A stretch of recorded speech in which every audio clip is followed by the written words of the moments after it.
Okay. Right, guys, anyone else there in the lounge? You can come through. We're going to get started, although we were thin as we start, but we trust that it will grow on us. And we're going to enjoy this morning together, sitting under Derek and this teaching. So let's call anyone else out there at the back and come and join us. Yeah, let's make a sit down the front area. Makes it not so strange for Derek to teach when we're all spread out all over the place. How's it, David? You're right there? Good, man. Good. Must say, it's nice having Anton here, eh? Come on, Anton.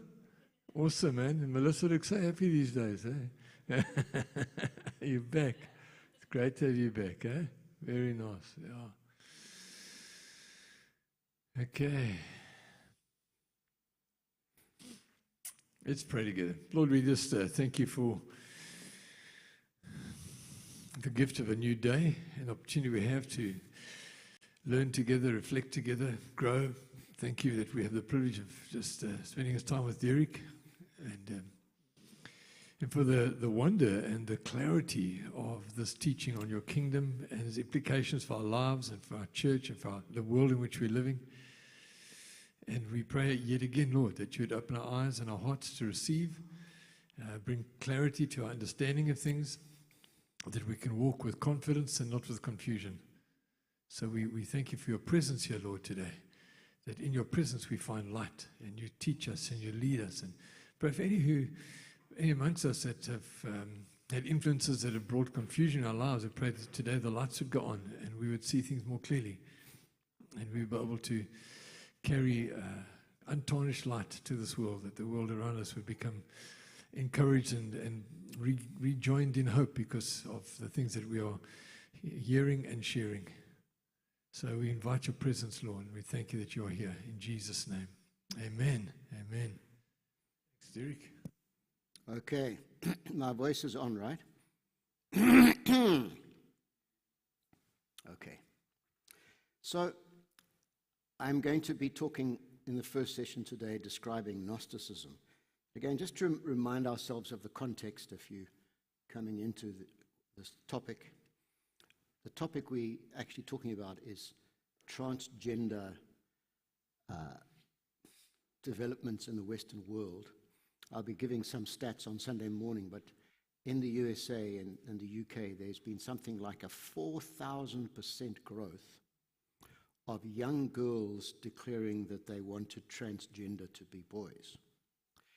And this is a recent phenomenon. So surely we are not suddenly getting thousands of percent growth in the change of the chromosomes of people's biology. And just to be very clear, there is definitely what is called sexual dysphoria, which is where either people are born with both genitals, or they, as little children, want to play with the toys of the opposite sex and always feel that they are different. And especially where, but that percentage of people who are, let's say, chromosomally different is a minuscule proportion of humanity, like 0.000 something of humanity. So when you get a sudden social phenomenon of thousands and thousands of young people suddenly deciding that they are part of that 0.000 part of the population, then you have to look for other causes. And so I quoted N.T. Wright, who's a really respected scholar, yesterday, who said that the whole idea of identity that we've got today originally goes back to ancient Gnosticism. And I think he is right. So that's why I'm starting with Gnosticism. And then I'm going to be, in the next session, talking about, let's say, the development of ideas from the French Revolution onwards to today that has landed us in the culture we have today and the sense of belief about human identity that we have today. And central to this all is, what is a human being? And therefore, one of the big debates is, what is a woman? See, because that is very much part of it. All right, so that's why you think, why on earth deal with the subject of Gnosticism? But there's a whole kind of reason for it. And also remember the remarks I made yesterday, that when you have ideas like this that control the masses, we have to describe them as ideologies.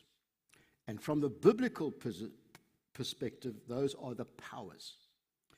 The interaction between the invisible powers and the social phenomena and visible powers.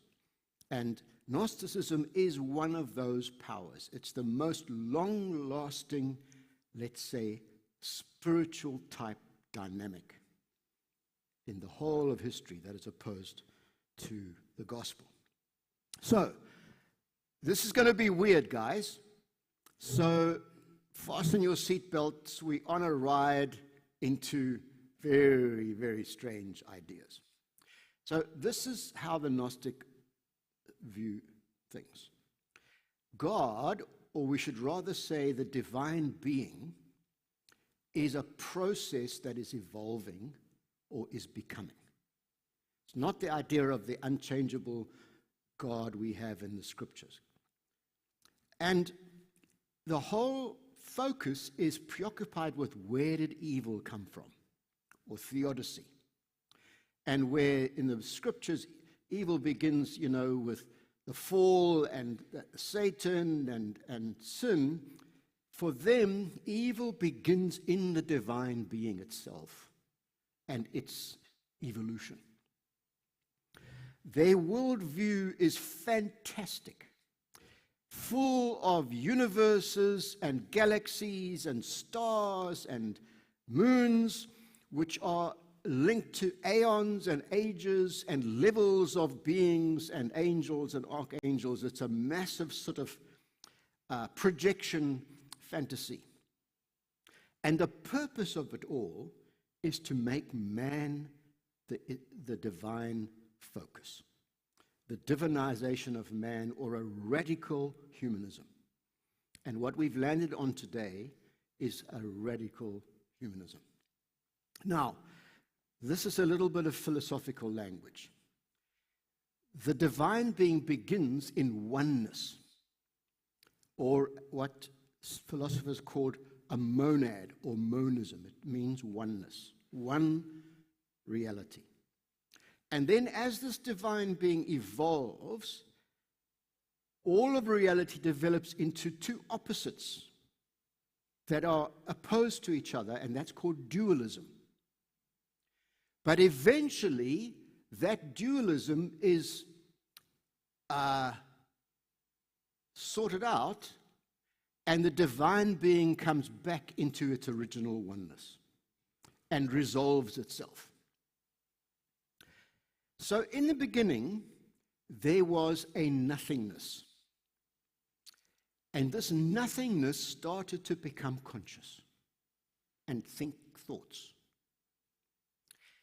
And that original nothingness at the beginning of all of reality is described as the everything, or the pleroma in Greek, because of the oneness. Everything was in one, like, central space. And this original pleroma, or everything, was totally alien from the world we live in today and was totally spiritual. And this is the Father aspect of deity. And this original Father, begetter of all things, that was in oneness, lived in silence and repose. Like, there was peace. And then what happened is, as the thought processes took place, the divine being started to emanate out of itself. And the idea of emanation, what you must think of if you did biology, of an amoeba. Did you study the amoeba at school? It sort of oozes out of itself to become another one, right? Or think of a cascading waterfall that kind of falls and then makes another waterfall and then makes another waterfall. And actually in their system of thought, normally they go out in pairs. And originally, the Father deity, beginning origin of everything, emanated the female aspect of deity called Sophia, which is thought, because it's all to do with becoming conscious of itself. And Sophia developed an uncontrollable desire for divine self-reflection, to know the Father or the origin of deity. And this got things out of control. And so there was an abortion in the divine being. And Sophia, now contaminated, further emanated down the cascade of waterfalls, and first a lower wisdom, not as pure as the higher wisdom, developed. And then out of the lower contaminated wisdom, there was the creation of the demiurge, which is the Greek for the craftsman, who was the creator of the physical universe. And because that craftsman is at the bottom of this whole cascading thing with an abortion in the middle, the physical universe that was created is inherently evil. So the original thing is very, very spiritual, but the end result is a physical evil universe. And as this abortion took place, sparks of the divine being were scattered. And human beings are physical bodies with different measures of the divine spark. And some human beings got no spark. They're just a lump of meat walking around. Some human beings got a small spark. And some human beings got a big spark. And they are the Gnostics. And so man's origin is within the divine monad at the beginning, but now that spark of divinity is imprisoned in an evil body. And our problem is that we've forgotten where we came from. It's not sin, it's forgetfulness. And if we can only be brought to enlightenment so that we can realize that in me is this divine spark, then we're starting to have a solution. And this is all sort of mixed up with the Christian story. Christ is a spiritual power that arrives out of the pleroma and gives revelation to human beings with a big spark so that they can go back again. And so there's nothing about sin or atonement. There's simply about enlightenment. Like a born-again thingy. Suddenly one day you get a revelation and you realize, aha, I've been asleep all my life. If only I had known what is inside of me. But now I know. And man can escape from the physical world through revelation, where you remember where you came from. And the more revelations you get, the more you can go back and be restored to the beginning of things. And when all the sparks that are scattered in humanity have been released through revelation, they gather back, and the original beginning of the divine being is restored. And there's oneness again. And this total story of origin, fall, and reabsorption is called the agonia, which is like out of Greek dramas, the tragedy, if you like. But the move from oneness to scatterings and back to oneness means that the divine being ends up at the end in a better place than it was at the beginning. And actually the divine being has moved forward through this agony which resolves itself. So actually the agony is a divine romance. It's a good story in the end. It's a story that ends, in plays, Greek tragedies, if they end in a good outcome, they are romances, right? And where does the divine being work out this resolution? In the history of humanity. Because it is humanity that has got all these sparks.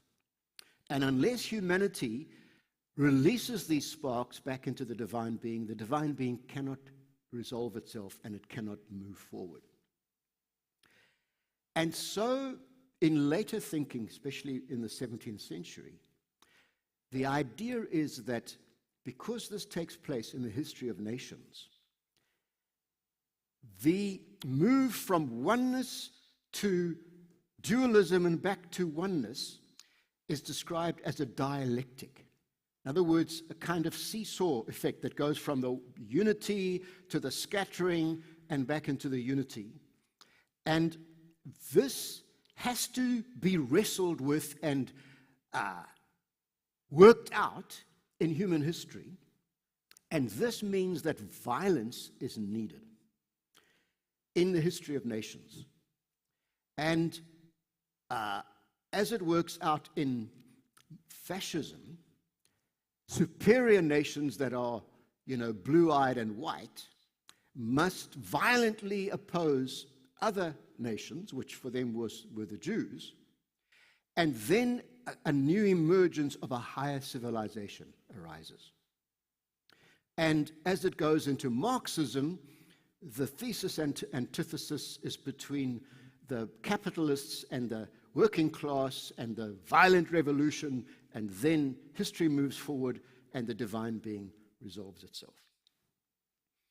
And the Gnostics that really arose in their theories in the 2nd century with certain sort of roots in the 1st century really got recycled into what we call the modern world today by this philosopher called Jacob Boehme.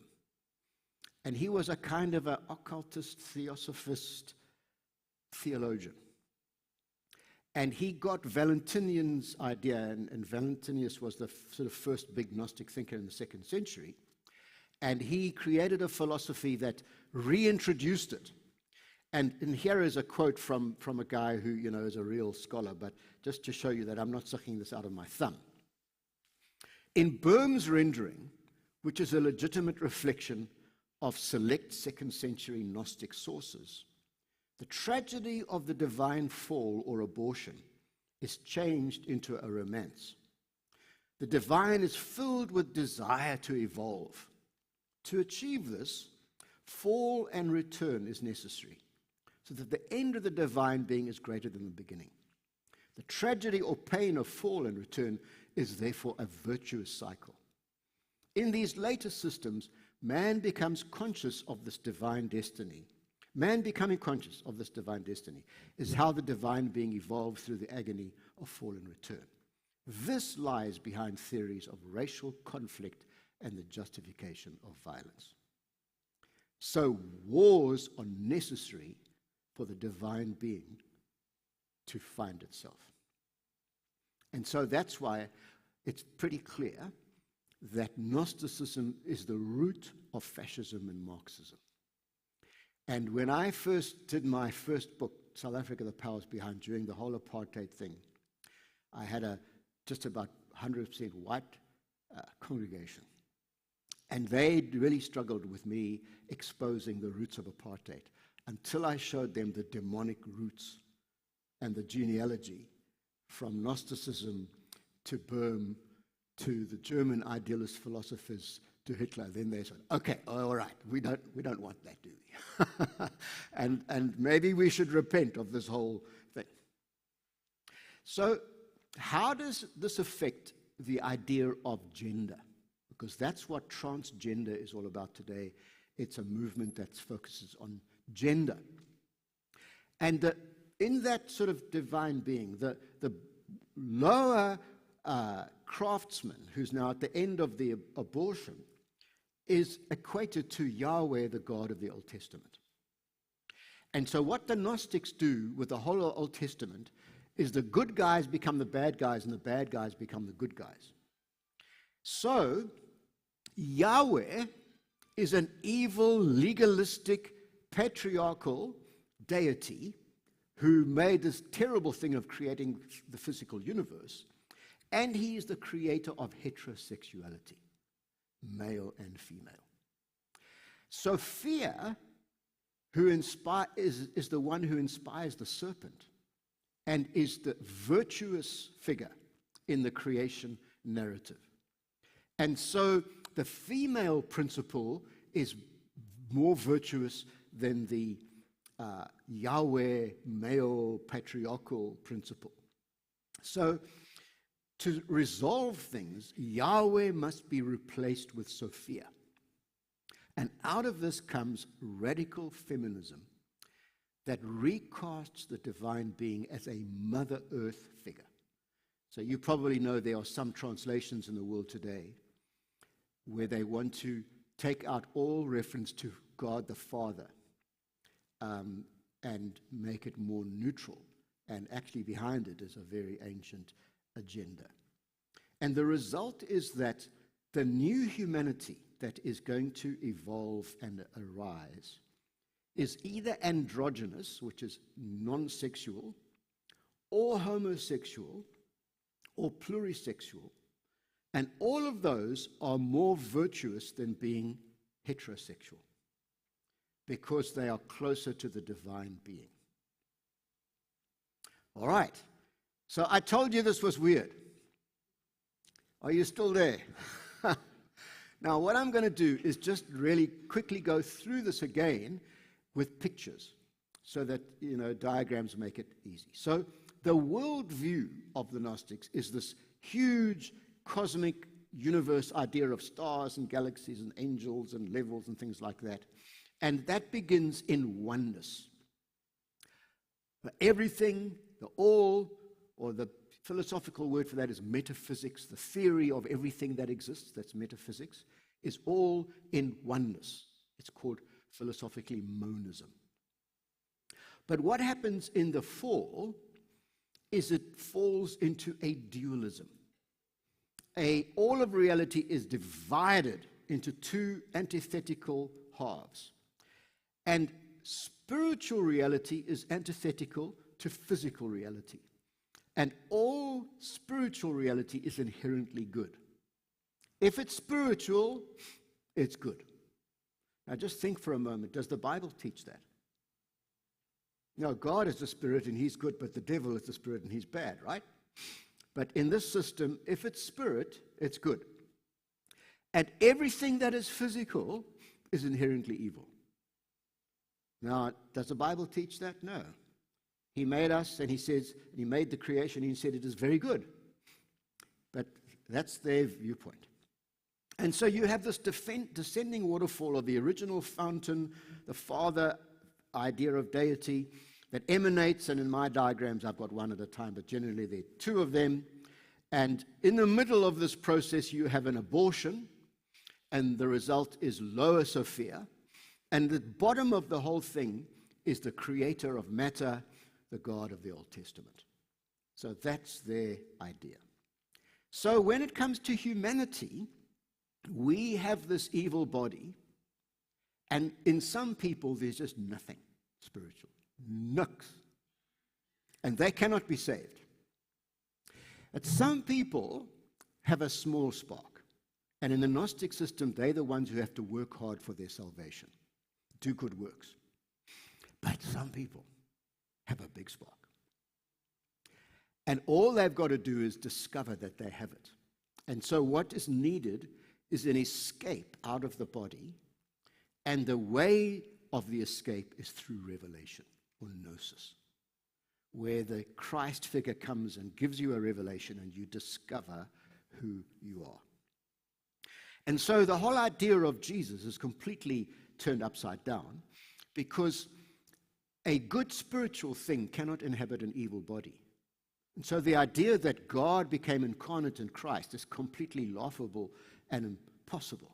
The Redeemer cannot inhabit a physical body. So what actually happened is Jesus appeared to be a human with a body, but it was only appearance. Or the other solution was that the good spiritual Christ anointing came and settled on the body figure called Jesus, but then left him at different points because they couldn't ever really become one. And what happened when the cross took place is that Christ lifted off the human body of Jesus and got into the body of Simon of Cyrene, and Simon of Cyrene was crucified in the body of Jesus, but the Christ was in the body of Simon of Cyrene and stood by laughing. I'm seeing your eyes are like going like this, right? And so salvation is to climb back up the waterfall like a salmon going up a river, right? So we begin in this evil physical creation locked in our bodies.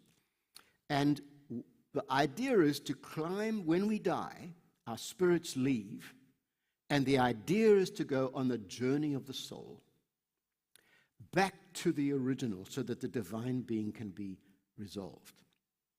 And this journey we go through after death is through these incredible levels of angels and ages and planetary spheres and so on. And the secret to get up each level is revelation. And as you go on this journey, at each level you get gatekeepers who will stop you. It's like a river that's got a blockage and the salmon can't go up. And to get past each gatekeeping, you need a password or a special gibberish mantra that you say. There were all sorts of gibberish words that you got. And then the gates will open and you will go up. And then eventually you will go back into the divine being. And all the sparks will come back together and the divine being will resolve itself. Now, how this works out practically, and this you'll find where Gnosticism has influenced churches and the charismatic movement particularly, is once you have a dualistic view of the human being, that the spirit is good and the body is bad, it has ethical consequences. So if the spirit is good and the body is bad, there are two possible conclusions. And the early Gnostics came to both of these, and you see both of them in the New Testament. In Colossians, you see the one type, and in Jude and 2 Peter, you see the other type. The first view is if your body is bad, just let it go, because it can't be redeemed. So just let it have whatever evil desires it wants. In fact, have great debauch parties to prove that your spirit cannot be contaminated. And so that led to, and the other side is, if your body is bad, you must help the spirit dominate the body because the body is bad, and so you must reject your body. And that's what Paul talks about, the subjugation of the body and flagellation and stuff like that in the book of Colossians. And so the one conclusion is licentiousness, and the other conclusion is asceticism. So there were factions in early church who got the breaking of bread meals and tried to convert them into sex orgies. Then there were other types who said, I must flagellate my body. And this got into the monastic movement. So like there was one monk who used to light a candle and burn his fingers in the candle until the flesh was burning to prove that he could subjugate his body by his spirit. Another monk went and lived in a marshland with thousands of mosquitoes to get bitten all day to show that his spirit would still remain pure. And another monk lived in a tree house on top of a pole all his life, never washed, never came down, and they used to just send food up the pole. And these were considered very holy men of God because they were proving that they were spiritually pure and they were rejecting their bodies. See? And I can tell you stories of Pentecostal evangelists who, fell into adultery. And then when they were confronted, they said, look, brother, it was just, I did it in my body. My spirit was always with God. All right, so the funny thing is, in pastoral practice, and that's not what where I'm going now, and by the way, I've written a book called The Spiritual Spiderweb that goes into this whole thing in detail. Super spirituality is often combined with immorality. Be careful of those who speak very spiritual language and give you the feeling that they are higher than everybody else spiritually. Often, behind that, they are living in compromise because it's the very idea of the dualism that is driving them. Now, Gnosticism as a power has the longest history and is the greatest enemy of the gospel in all of history. So, I don't have time to go into all of these, but those are some of the big thinkers that are majorly influenced by Gnosticism. So Valentinus was the main thinker in the 2nd century. Manichaeanism was the movement that Augustine was converted out of.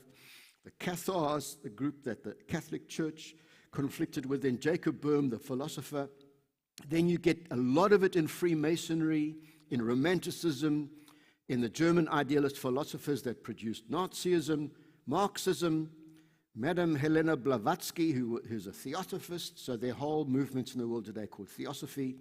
Rudolf Steiner, who's an educator. There are Rudolf Steiner schools all over the world today. And if you read their system, it is this fantastic metaphysical fantasies. Carl Jung, the psychologist. E.W. Kenyon, who influenced Kenneth Hagin, who then influenced Kenneth Copeland, and that's how it has come into the charismatic movement. And then today it is majorly represented in New Age philosophy, the Jesus Seminar, which is the antithesis to the Jesus third quest for the historical Jesus, radical feminism, and now the sexual identity ideology. And really the thinking that influences what we call modernity starts with Jacob Boehme recycling ancient Valentinian Gnosticism. And so this is a very long war with the gospel. And that's why you needed to understand Gnosticism before we start asking, in more recent history, how did we get to the way humans are viewing themselves today? All right, so that's the end of number one. let's just have 5 minutes of anybody who wants to ask a question or reflect. I mean, you could just say to all of us, hey, weird man, we'd understand. Definitely weird, man. But Derek, what's the role of say when King Solomon writes about wisdom, Yeah. or Lady Wisdom, how's that different or the same to what you've been speaking about now? So there's a rich biblical tradition of wisdom. It's called the wisdom literature. Some of the Psalms, Ecclesiastes, the Proverbs, and Job, it's all part of the corpus. And you'll find Hebrew wisdom is very practical and earthy and loves creation. So, for instance, it's all about parenthood, listen to your father, and about faithfulness in marriage and business, and also don't follow people who just talk, put your brain in gear before you talk. The fool is the guy who just talks. And it's not this, it's very different from Greek philosophy that's very like up there, metaphysical stuff. Hebrew wisdom is very like in this world, practical stuff. That's the difference. Thank you very much. I very much respect your theology and research now. Okay. The truth is, these two men Yeah. will one day maybe give the testimony of how irritated I always feel when this topic popped up. And sometimes I don't even know, and I could not explain better why I feel irritated. While you feel? Why I always feel irritated or I feel angry Yes. when the topic pop up. But I thank you so much because of your derivation from how it all begins and where it is leading us to. I appreciate that so much. I know many people might have get lost, but I'm feeling attentive from the beginning. I'm following up systematically. You begin with a very good point that the whole things began from the misunderstanding of who God is. Of course, totally And different. that is God. why, according to the understanding, is that God is not a supreme being, but a kind of a story that Yes. is divine, taking us somewhere higher. That's And right. because of that misunderstanding of who God is, they are just trying to drive us to maybe confirming that human being is not much of the physical and it is more of a spiritual. So even if you mess up with your physical being or you do anything with your physical being, that is not a big issue. The big issue is in your spiritual being, which they have derived away from the God point of view. And I think with that, I have now understood why I always feel irritated.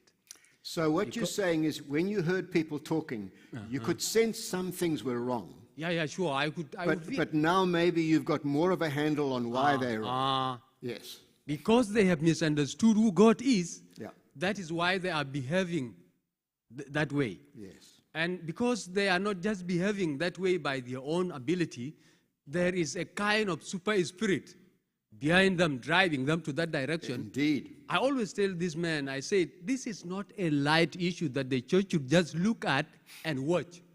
It is a kind of a thing that a church need to confront, or else the ideology of our God will get lost. Yeah. And surely you have now explained it. If someone has got this, Christians have got to do something about it. Otherwise, we will arrive at somewhere we did not expect. Thank you so much. No, that's good. I'm glad. Yes. Just a question about Roman Catholicism with the treating the Virgin Mary as God and praying to her. Is that getting back to the Sophia? Yeah, there's a little bit of that in Roman Catholicism. But how Gnosticism comes out in Roman Catholicism is in the idea that priests can't marry and that to be really holy, you mustn't have sex. And you know how much trouble that's caused them. When you put people into monasteries and things like that, the human nature is to love and marry and stuff. And so you get all this physical abuse going on, because it's unnatural. It's not how God created us to be. And that's where that ascetic wing of the monastic movement has come through into the Catholic teaching. So the idea of celibacy for priests is inherently unbiblical, and it is creating now havoc for them. And until they get out of that, they're never going to solve the problem of all the sexual abuse. Over there, we've got a doctor who wants to talk. Can I also speak? No, okay, yes, sir. Derek, I just want to wrap my mind around this. Are you saying this Gnostic idea or ideology is the prevalent practice in our culture today? But people are not necessarily aware of it, why they're doing it, but it's formed in us, and that's how we see things going on. Yeah, so it has, I've called my book The Spiritual Spiderweb. The thing about a spider web is it's like, it's all over the place, but you can't necessarily see the spider. Yeah. But the spider's somewhere there, like the devil is there. Yeah. But it's like a web of confusing ideas, and not everything in the modern world is full-blown pure Gnosticism. But if you follow the strands of the spider web, you go back to Gnosticism. So we'll see now in the history of thought since the French Revolution, various iterations of dualism. The essential thing today, where you can say that my body can go this way, and my identity, what I identify as, can go this way, is dualism. We're going to come to that. We've got a thinking doctor. Thanks for everyone else who asked the question that's not a doctor. So I find it very interesting that the same spirit results in completely different fruit. Yes. Ethically, you mean? Yeah. Well, yeah. In terms of hyper religion, yes, and then debauchery on the other side, and so I want to ask about the spirit of the Antichrist, because I'm feeling that Gnosticism is actually it's not a root. Essentially, it's a sort of human fruit of the spirit behind it. Yes. So the spirit of the Antichrist, is that not a manifestation or an ultimate representation of this spirit through the ages? So here's the connection. In 1 John, he talks about the definition of orthodoxy and heresy. And all those who confess that Jesus Christ came in the flesh are of God. And those who deny that Jesus Christ came in the flesh are of the spirit of the Antichrist. You know those texts, eh? So what the Gnostics did, essentially, is they denied the incarnation. A good spirit, God, can't get into an evil human body. And so fundamentally, the earliest heresies messed up the doctrine of the incarnation. And so the biblical writers deliberately came head-on against it.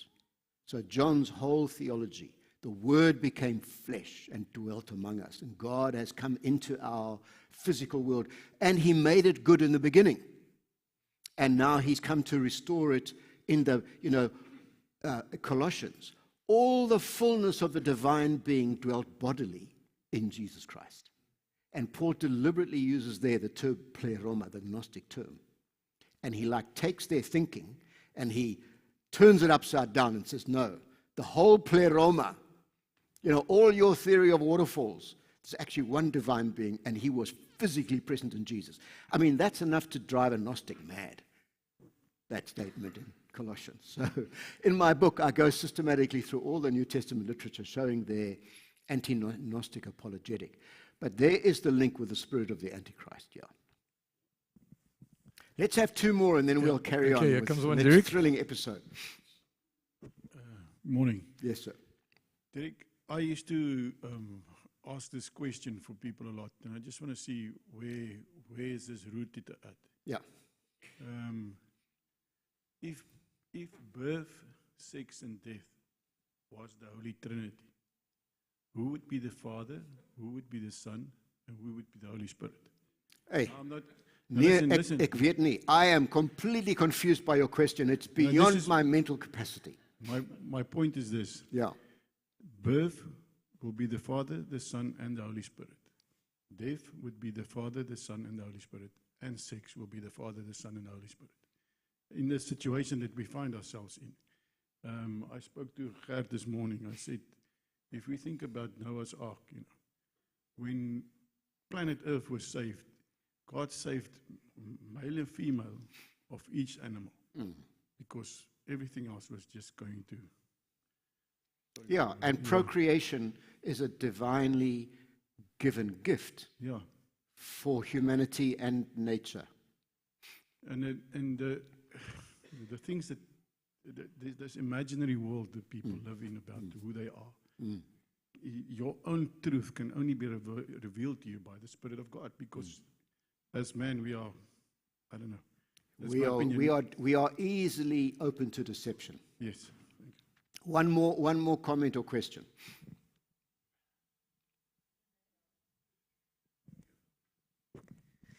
So I think mine is really just a comment, and it picks up on what was said earlier on. We need to know our God. And I think the more we push into knowing who God is, and there's aspects I understand also we will never know him fully, but the more we can actually understand who our God is, the less confused we'll be by anything else that comes at us. True. And in the position paper we did on LGBTQ, a major guy I drew on was a guy called Jeffrey Satanova, who's a Jewish psychiatrist from Yale or Harvard.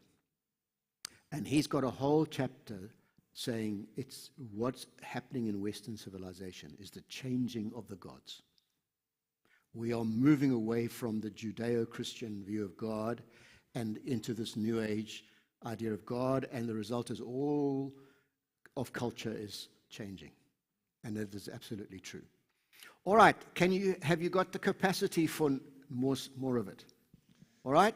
Why don't you stretch your legs for a moment? Just Okay, take one and stretch- stretch your legs a bit, Yeah. turn around, Yeah. how's it? And then we'll carry on. Derek, good.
More of a focus on where we have landed today in our specifically Western culture. And I just want to tell you the sources that I'm drawing on. And if you want to read up with this, I'm not saying these are the only ones, but these are very helpful. There's a guy called Carl Trueman, who is well qualified, did his PhD at Princeton University. He's from the Orthodox Presbyterian Church, which means they are very high on the authority of Scripture and so on. And he lectures at a college in Pennsylvania. And he's written, his long book is called The Rise and Triumph of the Modern Self, Cultural Amnesia, Expressive Individualism, and the Road to Sexual Revolution. And I've flagellated myself by reading that. But he's got a shorter version of it called Strange New World, How Thinkers and Activists Redefined Identity and Sparked the Sexual Revolution. Then there is a Washington Post journalist. She happens to be Jewish, but she doesn't write from a Jewish faith point of view. She's just an investigative journalist called Abigail Shrier. And her book is Irresistible Damage, The Transgender Craze Seducing Our Daughters. And if you are a parent with a child that's going to go into high school or university, I would highly recommend. It's on Kindle. You can get it, that you read it. And then Mark Sayers is a kind of evangelical church leader in Australia. He's a blogger, and a lot of the young pastors I know, they watch his dialogues on his blog and so on.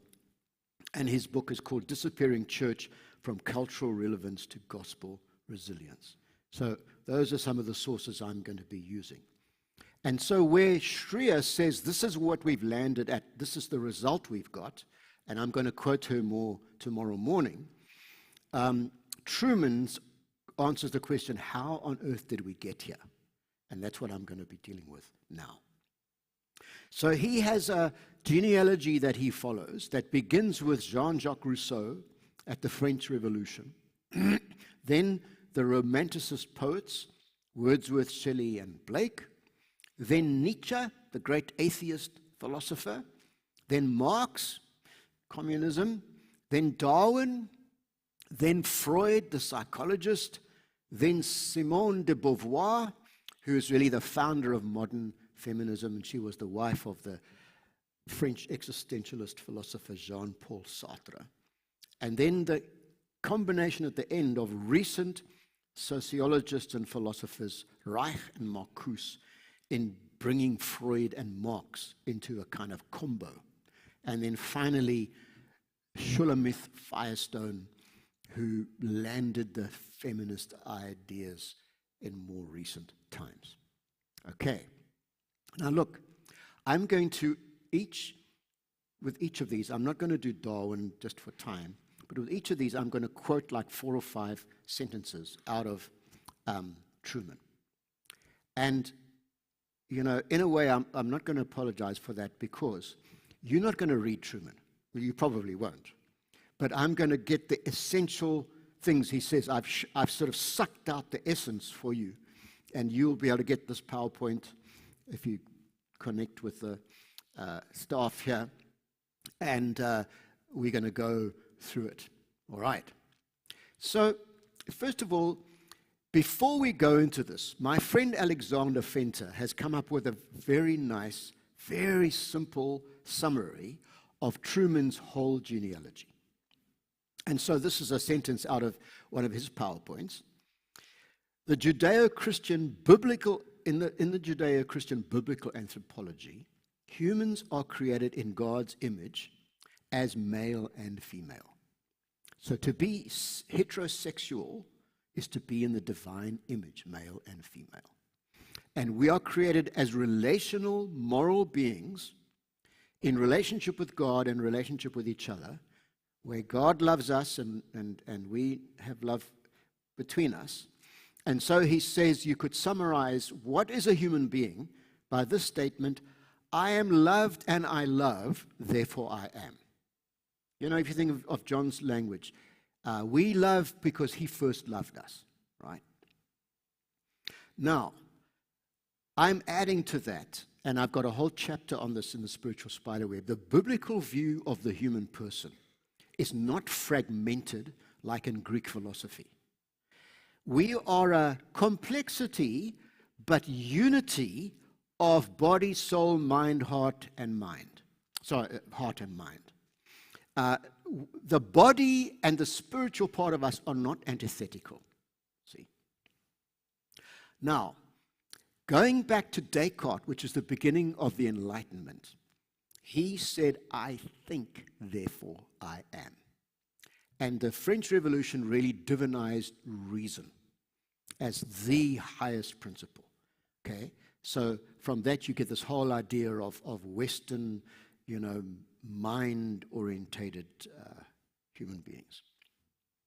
Then in the 18th and 19th centuries, you get the origin of psychology, and you get the psychologized self, and it changes to I feel, therefore I am. And the modern world is very much part of our feelings.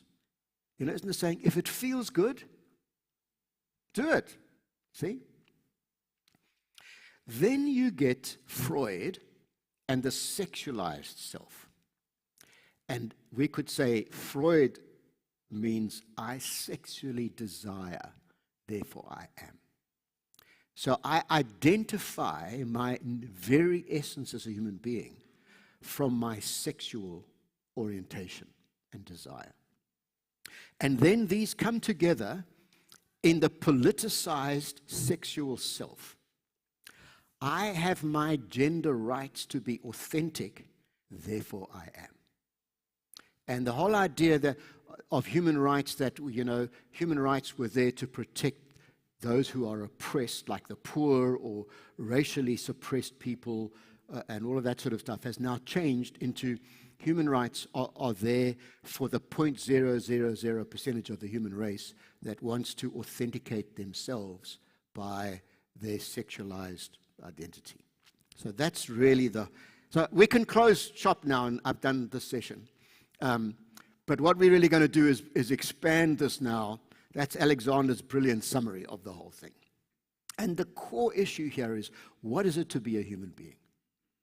See, the biblical narrative of what it means to be a human being in the image of God is very different from this other narrative of what it means to be a human being. So, Jacques Rousseau, human corruption is something that is created and fostered by social conditions and not something to be considered innate. So he broke with the whole dominance of Christianity.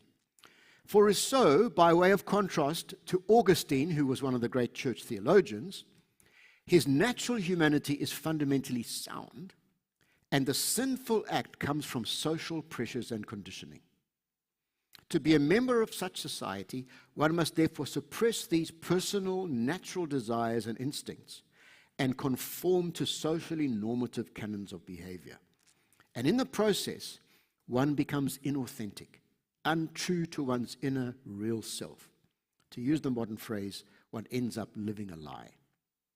So sin arises in society and social structures, not in the individual. So Rousseau's dualism looks like this. Man in a state of nature, this is the phrase man left to himself without social structures and norms and things like that, versus the social norms that are imposed on us. And man in a state of nature is inherently good. There's no such thing as human beings being fallen in sin. But the structures of society are oppressive and oppress the original, inherently good man or humanity in a state of nature. Then you get the romanticists, and they just go more radical, based really on Rousseau's thinking. Human authenticity is to be found by freeing oneself from or transcending the alien demands of civilization, by returning to the impulses of nature, and by rooting what it means to be truly human in feeling prior to any consideration of reason. So live with your feelings. Let your feelings and your creativity, which is expressed in art and literature and music, just let it rip, For Shelley, religion is a means of manipulation by which the powerful keep others subjected, and which is perpetuated primarily by the self-interests of those who have used it to gain power and to gain the power they enjoy. God himself is the very prototype of human tyranny, a willful, arbitrary, unaccountable despot.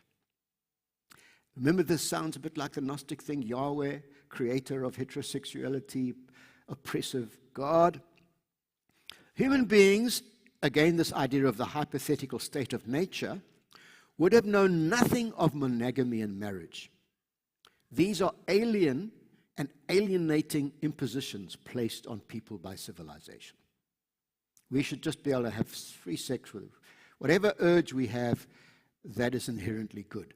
This morality that's put on us is a sense of oppression. So in the romanticist dualism, you again have man in a state of nature, and opposing that is civilization, religion, God, and the doctrine of marriage. And man in a state of nature that just follows his creativity is inherently good, but civilization is oppressive.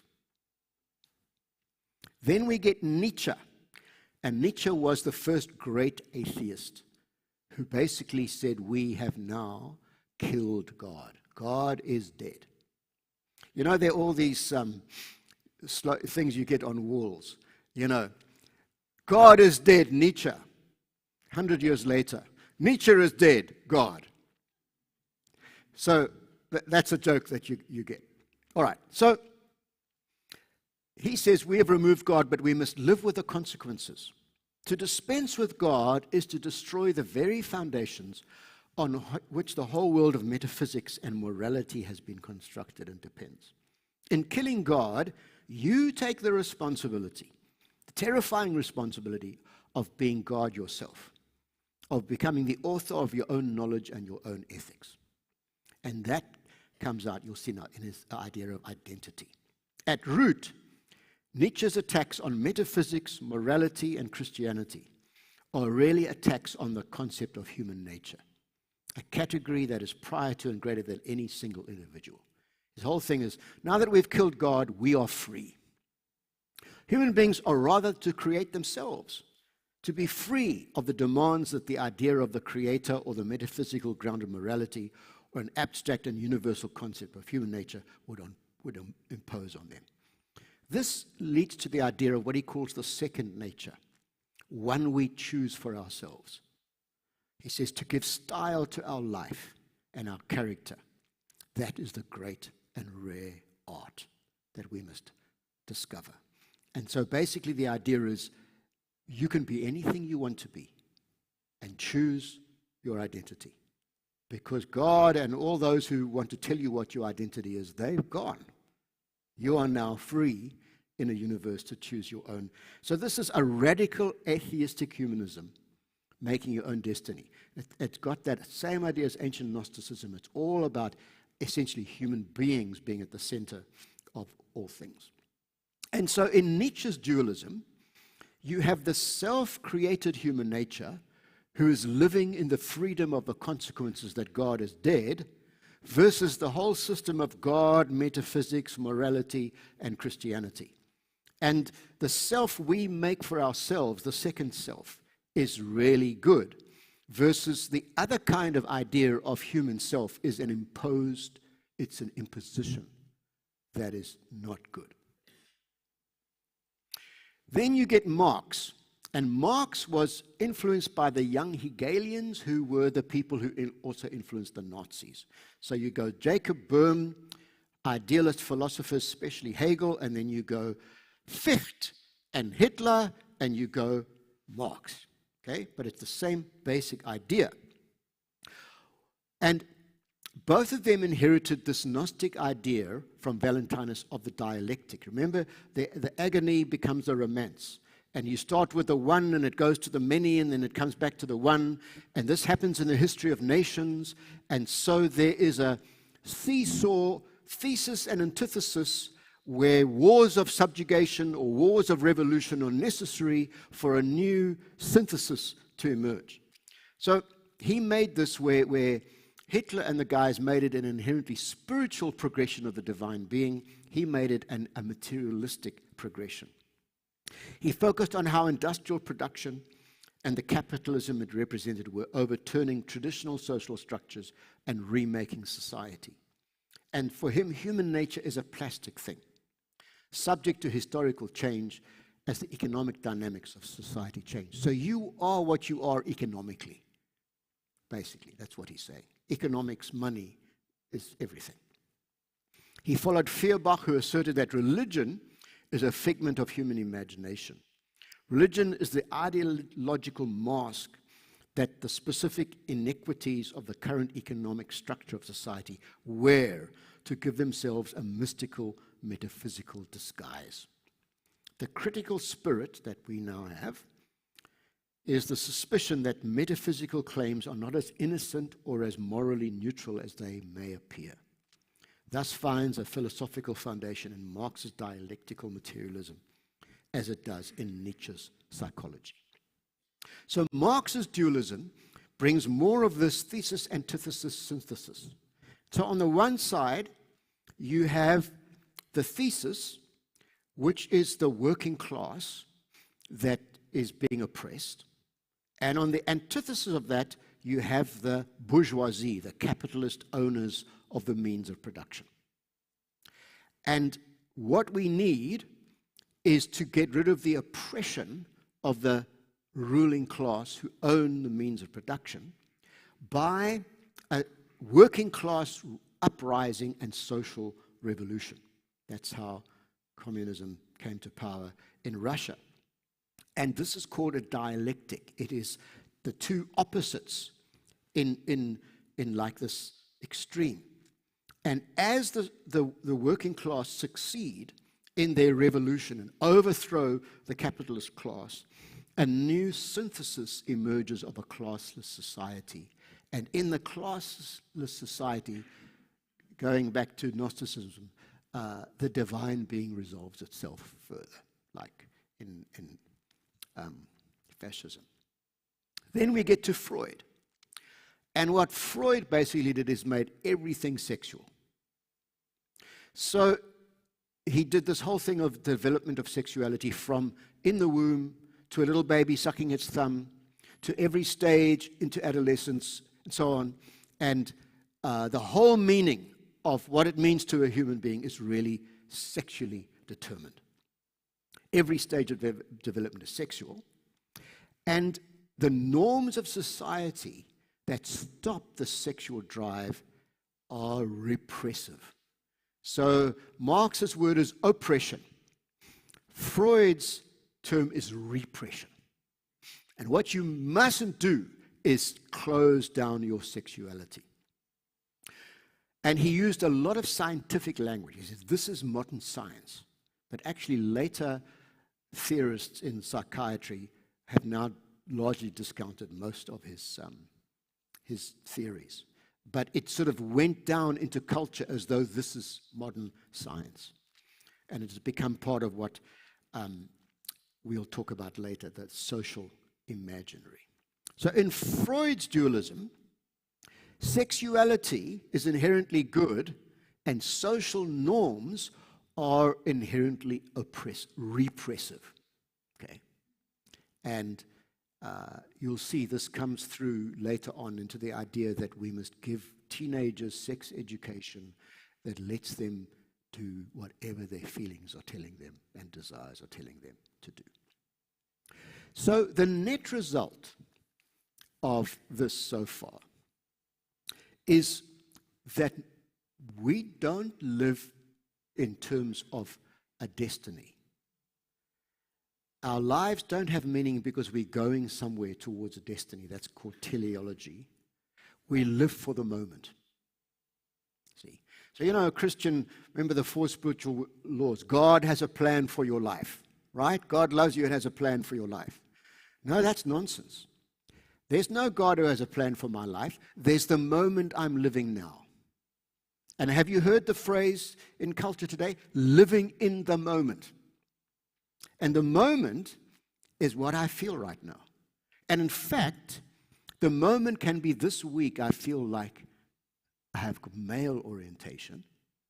And next week I might feel that I've got female orientation. And then I might feel that I want both at the same time because I'm living in the moment. See? I'm not actually a person with a stable nature that has a destiny. And so history and culture are tales of oppression. And that's enough of a dose. So I have asked for a fix between this and the next session, which means a heavy coffee load. And can we take a bit longer, like 10, 15 minutes, Dave? And then we'll do the last session. So please do get up now and go and get yourself a fix or whatever drug you prefer that's available in this house. and then we'll come back.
All right. I'm starting in not more than a minute, if you're out back. Well, I'm now what you call high on coffee. I've had 2 Americanos this morning, so I'm flying, man.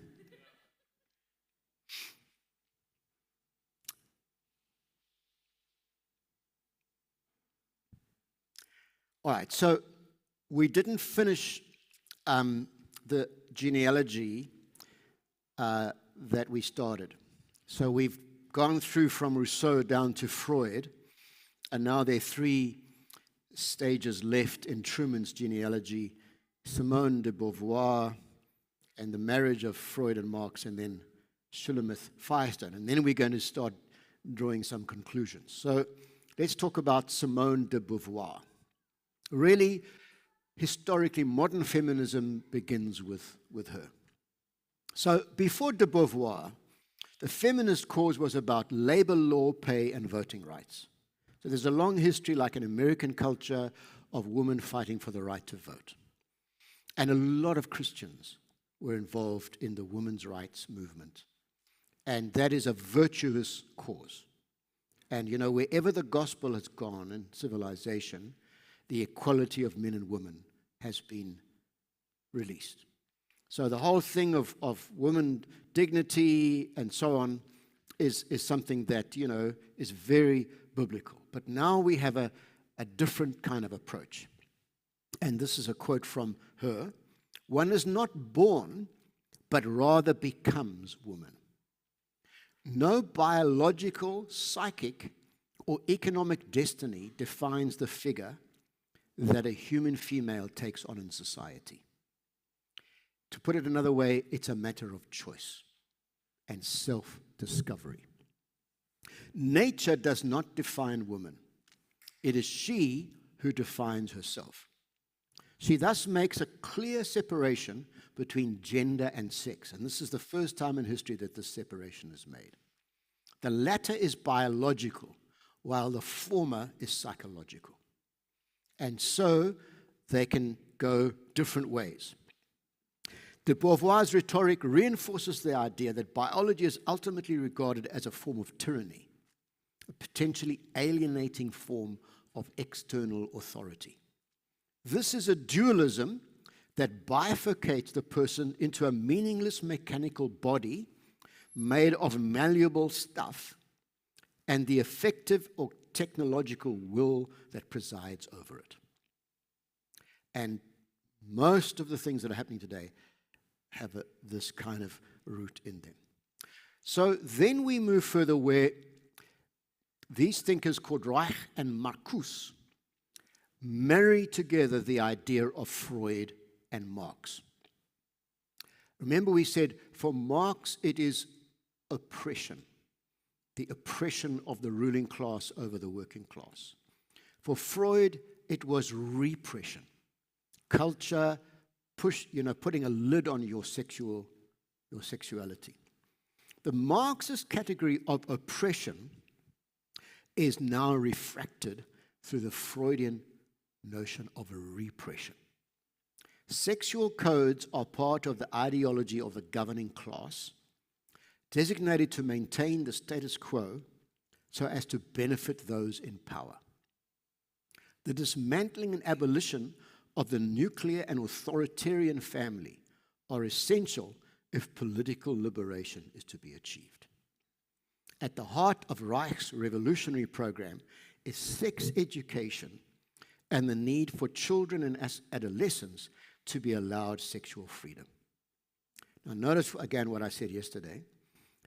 The United Nations contributes to our educational department's costs on the proviso that we teach their educational curricula of sex education in our schools.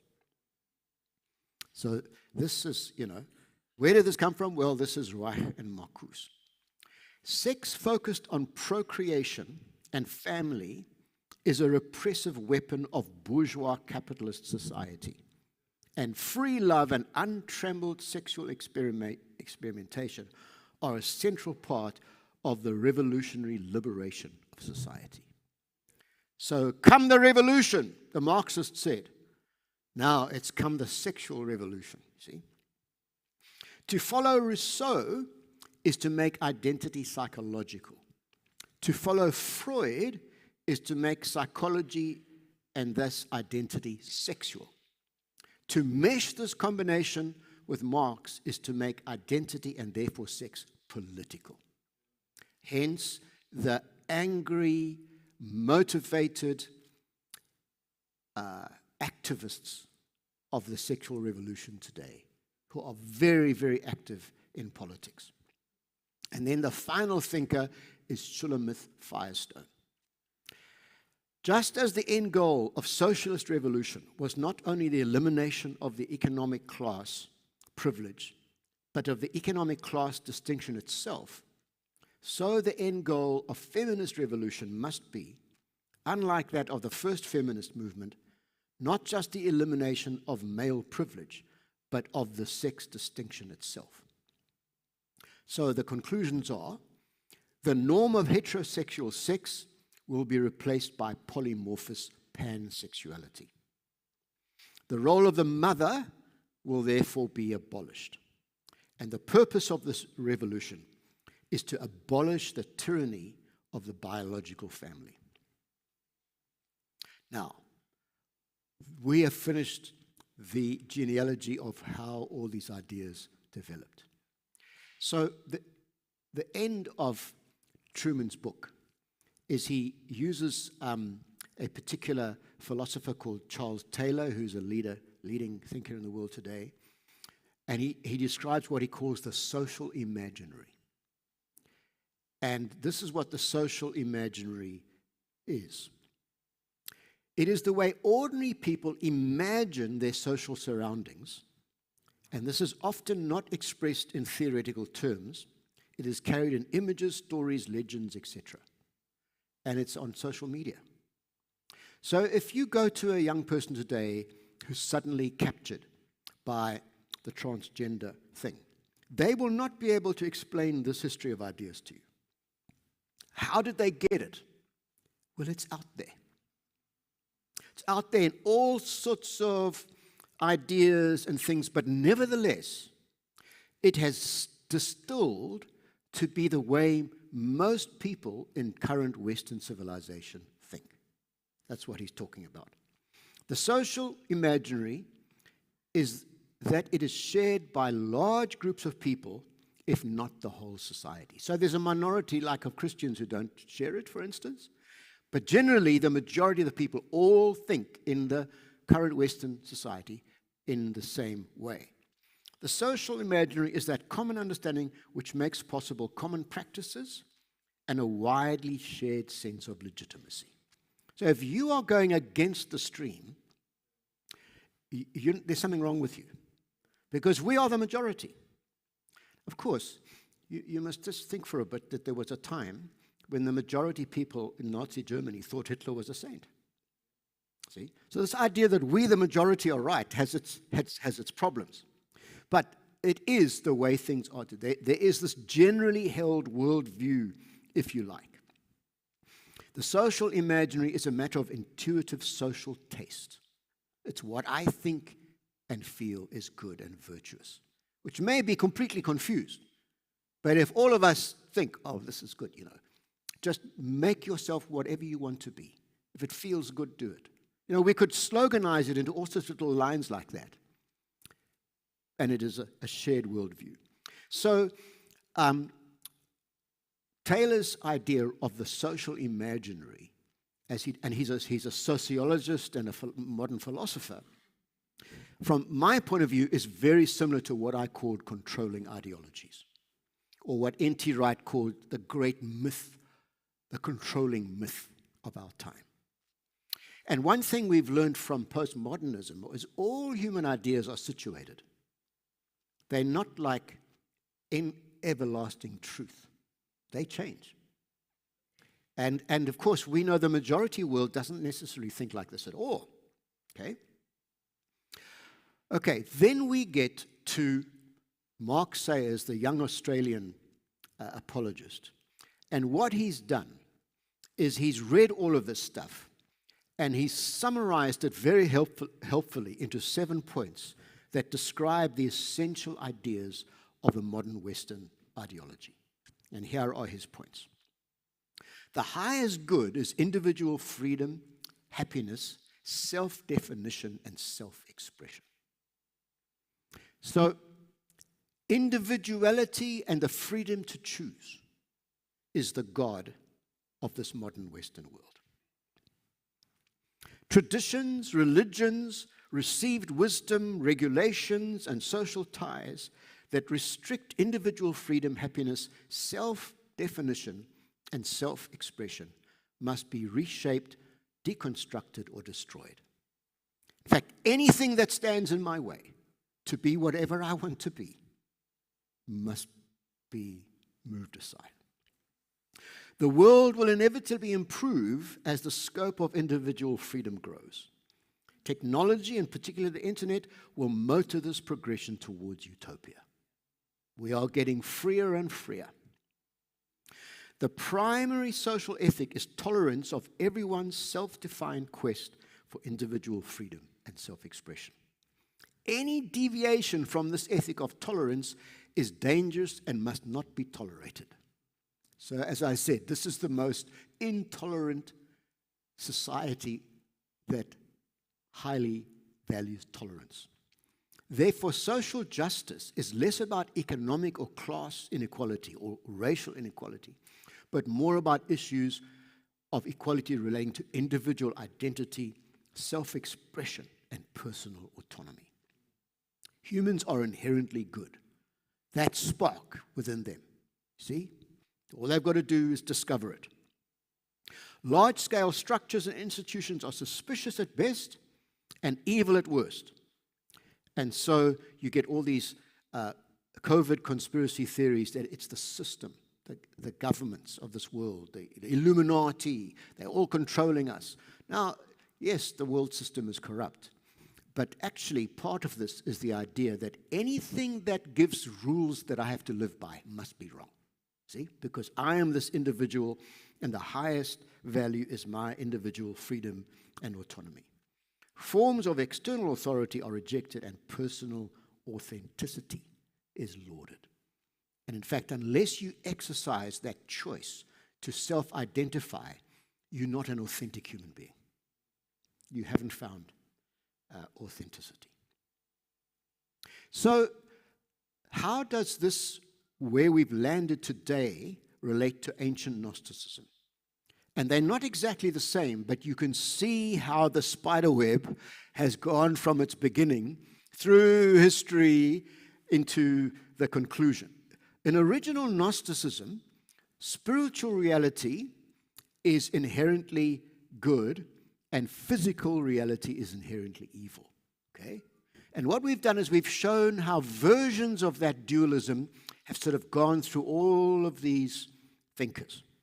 So in the Gnostic system, we have this divine spark within us, and the answer is that we must discover it, right? We must have an awakening to discover it. This is the true self. To discover this self is the basis of freedom, identity, and meaning. Finding this self-discovered and self-determined self, see, self, is a fundamental right like other human beings, right? Now, the way it has come through in the more recent history of ideas is, therefore, external things are inherently evil. What is the physical universe now becomes the externality of my body versus the internality of my individualism. History, traditions, social norms, and institutions usually collide with the discovery of self. They are part of the system that is oppressive and repressive. The body I inhabit is not essential to who I am. Who I am is this inner spark, right? This individualism that I'm discovering. The body is a thing which I can reject, override, transform, and subject to my true self. See, fundamentally Gnostic thinking. So how does this land then in modern ethics? And this is what Truman would say is the strange new world. First of all, human consciousness and the ability to choose makes a person a person. So only when you start being conscious and exercise choice are you actually a human being. Now think about that. The Bible doesn't say that. From the moment we are conceived, we are a human being made in the image of God. But this says, no. Because the highest good is choice and individuality and authenticating yourself. Only when you can do that are you actually a person. The true self is the one I discover within, which leads to my choice to authenticate myself. The body is a thing. It is an external thing to who I really am, which I can transcend and subject to my will. It is not essentially who or what I am. It follows that I have a right to choose one of many sexual identity preferences. I can choose to subject my body to surgery to fit in with the one I have chosen. And on Facebook today, there are 72 possible sexual identities. And in the sex education that's going into our schools, little kids are taught that there are so many different kinds of sexual identities and you must accept all of them and maybe you must choose one of them. See? So a society that tells an 8-year-old that they must choose their sexual identity, to me, is a cruel and fascist society. But that's what we've landed at. Because fetuses are not yet able to be conscious or make choices, they are not yet human. The same applies to a newborn baby. Abortion is the right of the mother because she is a human being who has conscious choice. The thing in her womb is not yet a human being because it doesn't have the ability to make a choice. Ethically, and this is the argument of a well-known ethicist professor in a university in the United States called Skinner, to euthanize a newborn baby is no different from abortion because a baby does not have consciousness sufficient to make choices. Okay. Human consciousness and choice apply to individuals, not families or communities. Therefore, children who do have consciousness have a right to choose without reference to their family. So like in legislation in the USA and the UK, an 8 or 10-year-old can say, I want to transgender, and the school counselor can keep that conversation without the parents ever knowing. And the child must be given hormone treatment to prevent puberty by the NHS. See, that's the society we've landed in. So I've described the ideology. And tomorrow I'm going to spend more time on the Christian answer to it. But now I'm just going to sort of map out how would we tackle such an ideology. Remember the whole idea that the powers must be unmasked and shown for what they are. And that's what actually spiritual warfare is unmasking them and exposing them and then, deconstructing them is probably a good word. So there in the middle of this whole thing is where we've landed today. We've described it in all sorts of ways, the current Western sexual identity ideology. The first opponent to that is the Christian worldview of the body. When God made us male and female, heterosexual, in physical bodies, he said, of creation it is very good, but of us, he said, it is very good. And as we'll go through tomorrow, the most important doctrine today is the doctrine of the physical resurrection of the body. Because Jesus rose in a body, a spiritual body, but a body. He didn't fly off into cuckoo land, right? And he forever will be in a body. And his risen body is the prototype of the bodies we're going to get, and we will live in forever in this world, in a new heaven and a new earth. And when we are resurrected, our bodies are going to be restored to the way God created them to be. Now think about this. If you're a Christian who's had transgender surgery, in the resurrection of the body, what body will you have? The one created by God.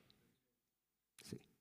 So, the whole Christian worldview of the body is really one of our major answers. The other is medical science. Now, I'm not a medical doctor, but I'm doing my best to interrogate my doctor friends on this, and I've started reading stuff. And look, there is a very, very small percentage of the human race that come into this world with chromosome, let's say, not the normal chromosome combo, right? And we must be ever so loving and compassionate to anybody who's born like that. And the idea that we would reject somebody like that is like anathema. No, we love everybody, but we don't say that is normality. You know what I mean? If a person, for instance, is a psychopath, we love that person, but we don't say all psychopaths must form a group to claim their human rights. You know what I mean?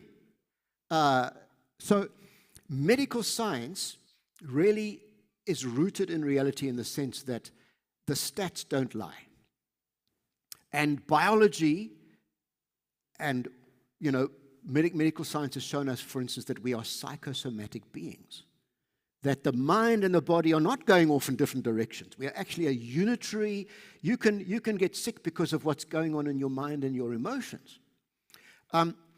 So medical science, and what comes out of this is the whole debate about nature versus nurture. So there is a lot of research showing that, for instance, when a mother is carrying a child, there can be interuterine factors, hormonal factors that can determine the child that is born, and therefore some of these orientation problems. And nothing I'm saying must say we are not aware that is the case.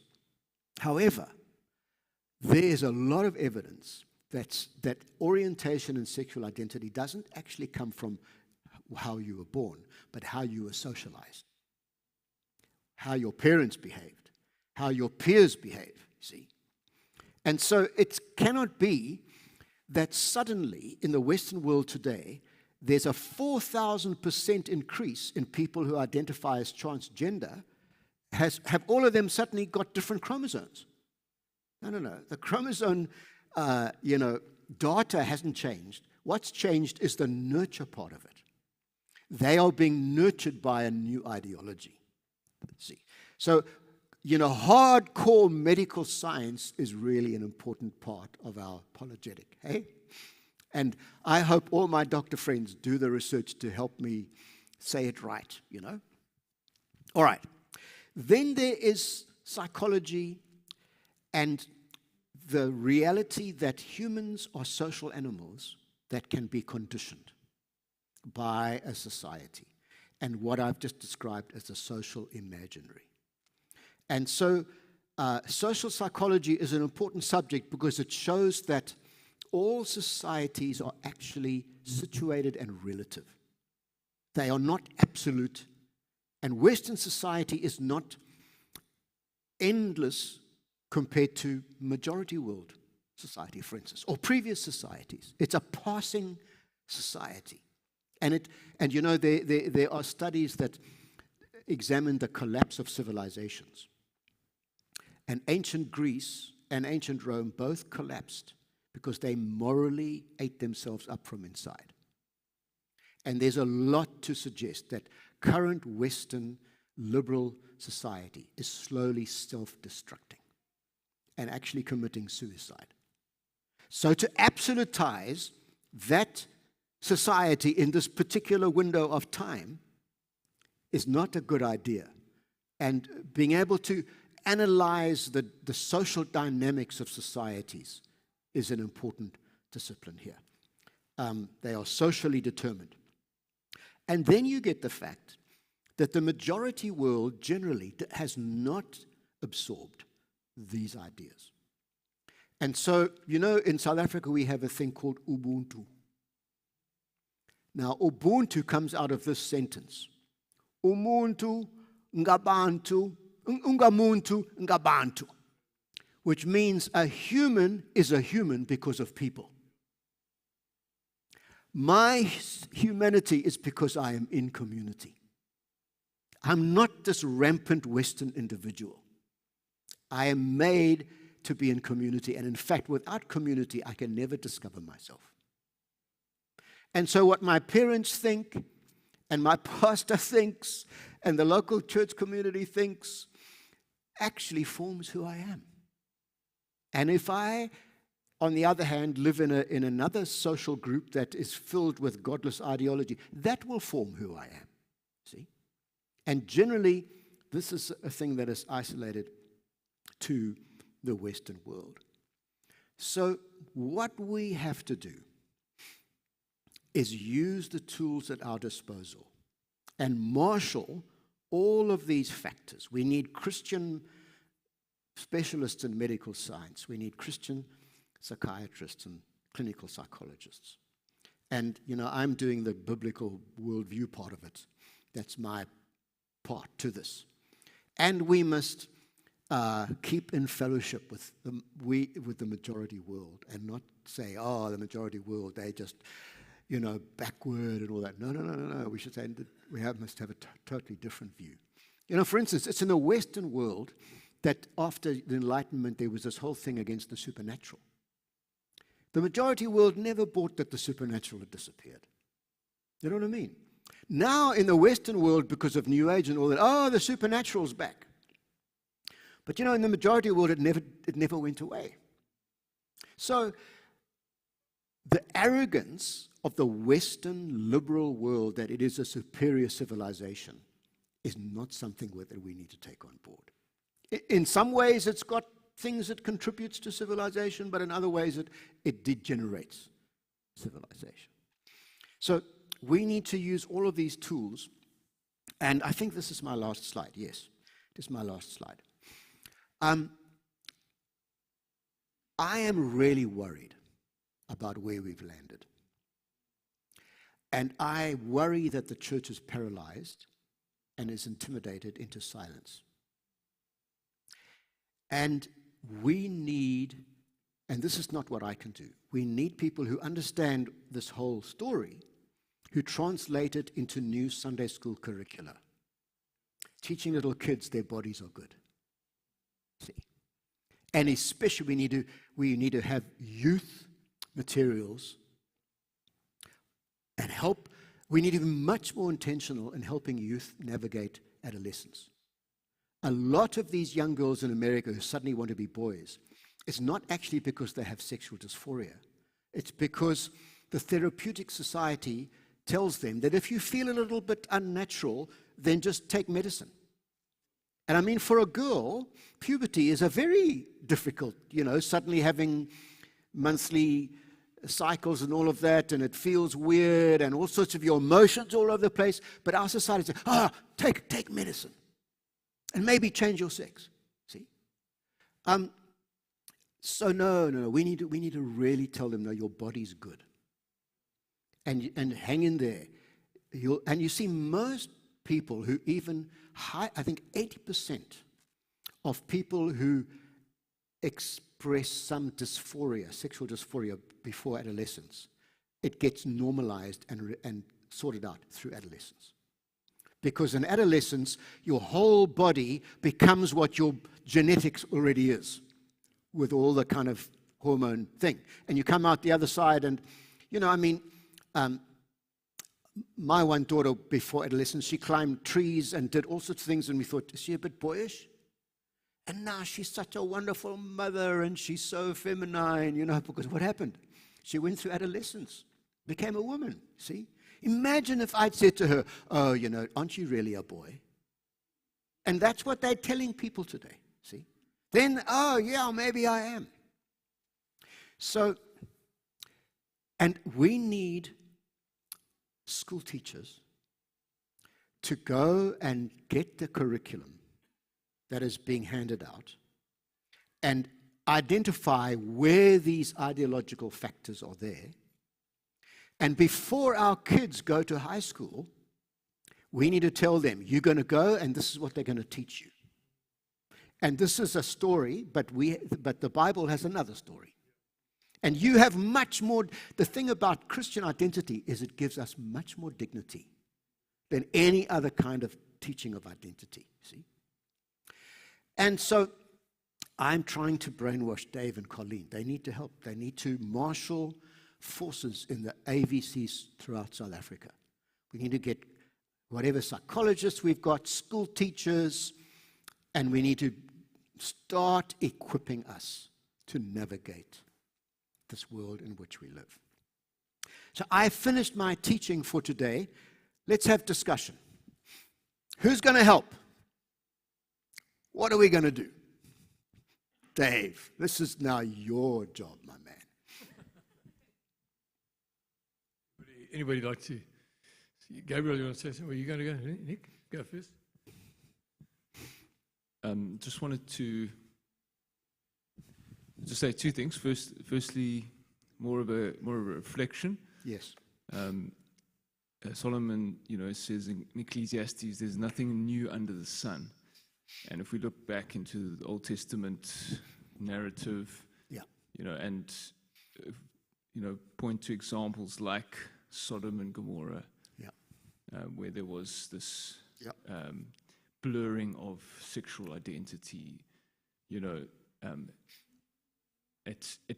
that for me is encouraging, in the sense of we're not dealing with something new here. Yeah. And so there's actually no reason to be afraid of this, because it's been there all along. The Lord has got a plan, and the plan is the gospel of Jesus Christ. Yeah. And so we don't need to be afraid of this thing, in one sense, because of the gospel. That's just a reflection. Yeah. Second, more of a question about praxis. So the Vineyard stance is welcoming but not affirming, and that's particularly the line is particularly drawn in leadership.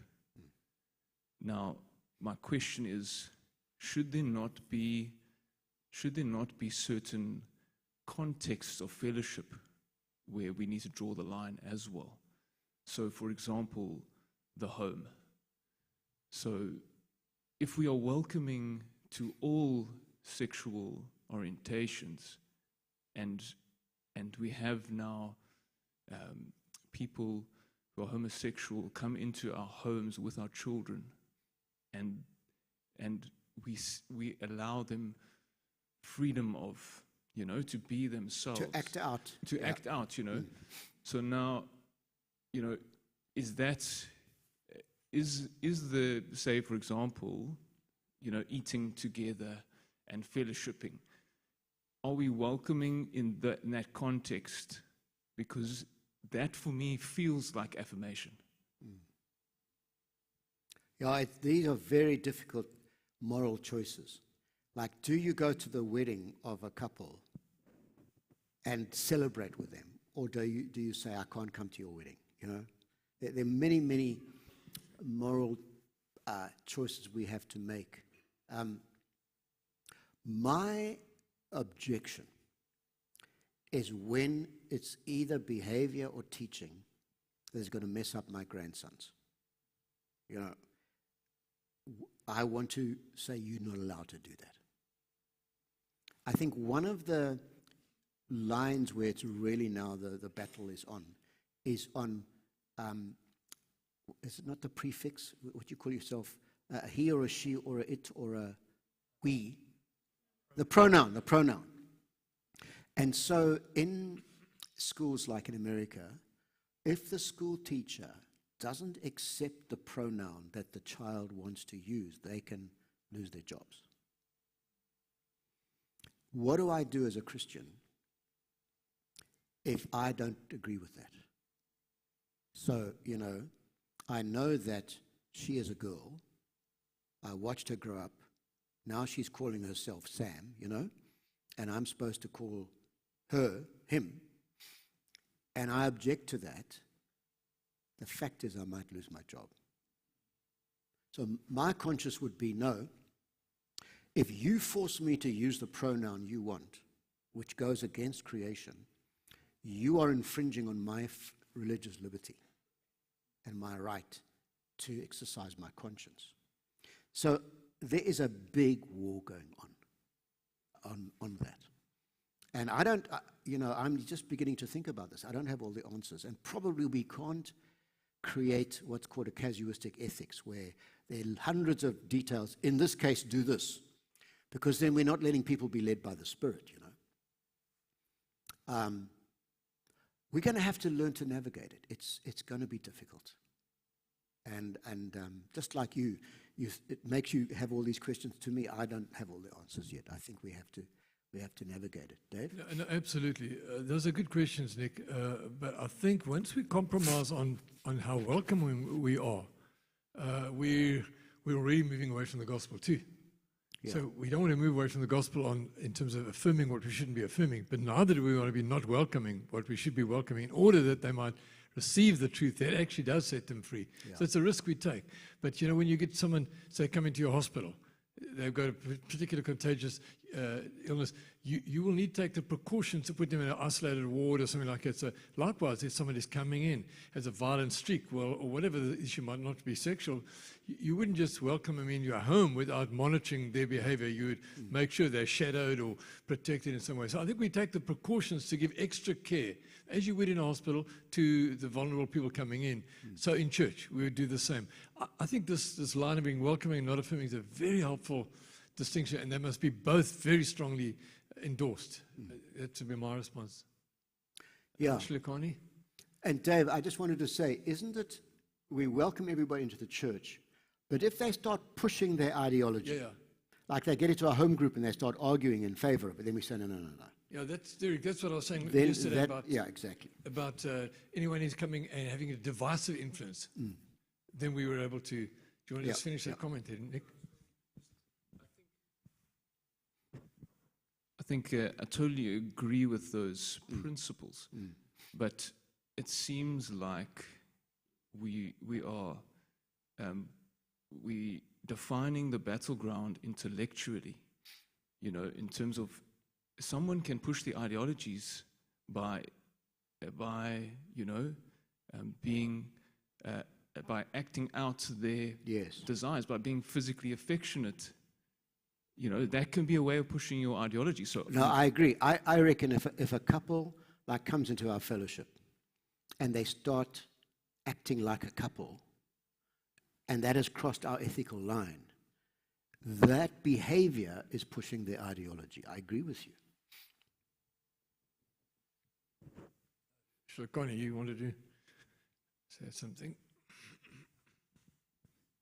Okay, I just wanted to add also on the other side of the approach that we adopting as Vineyard, because we come in good faith, accept them, draw our lines, but they come with a hidden agenda. This is a true story in a certain church where they use the same approach. Before they knew it, all the boys were molested and it was a whole big thing. So how do we now as a church guard against such tendencies? Are we going to walk around them like on eggshells? Are we going to be spying on them?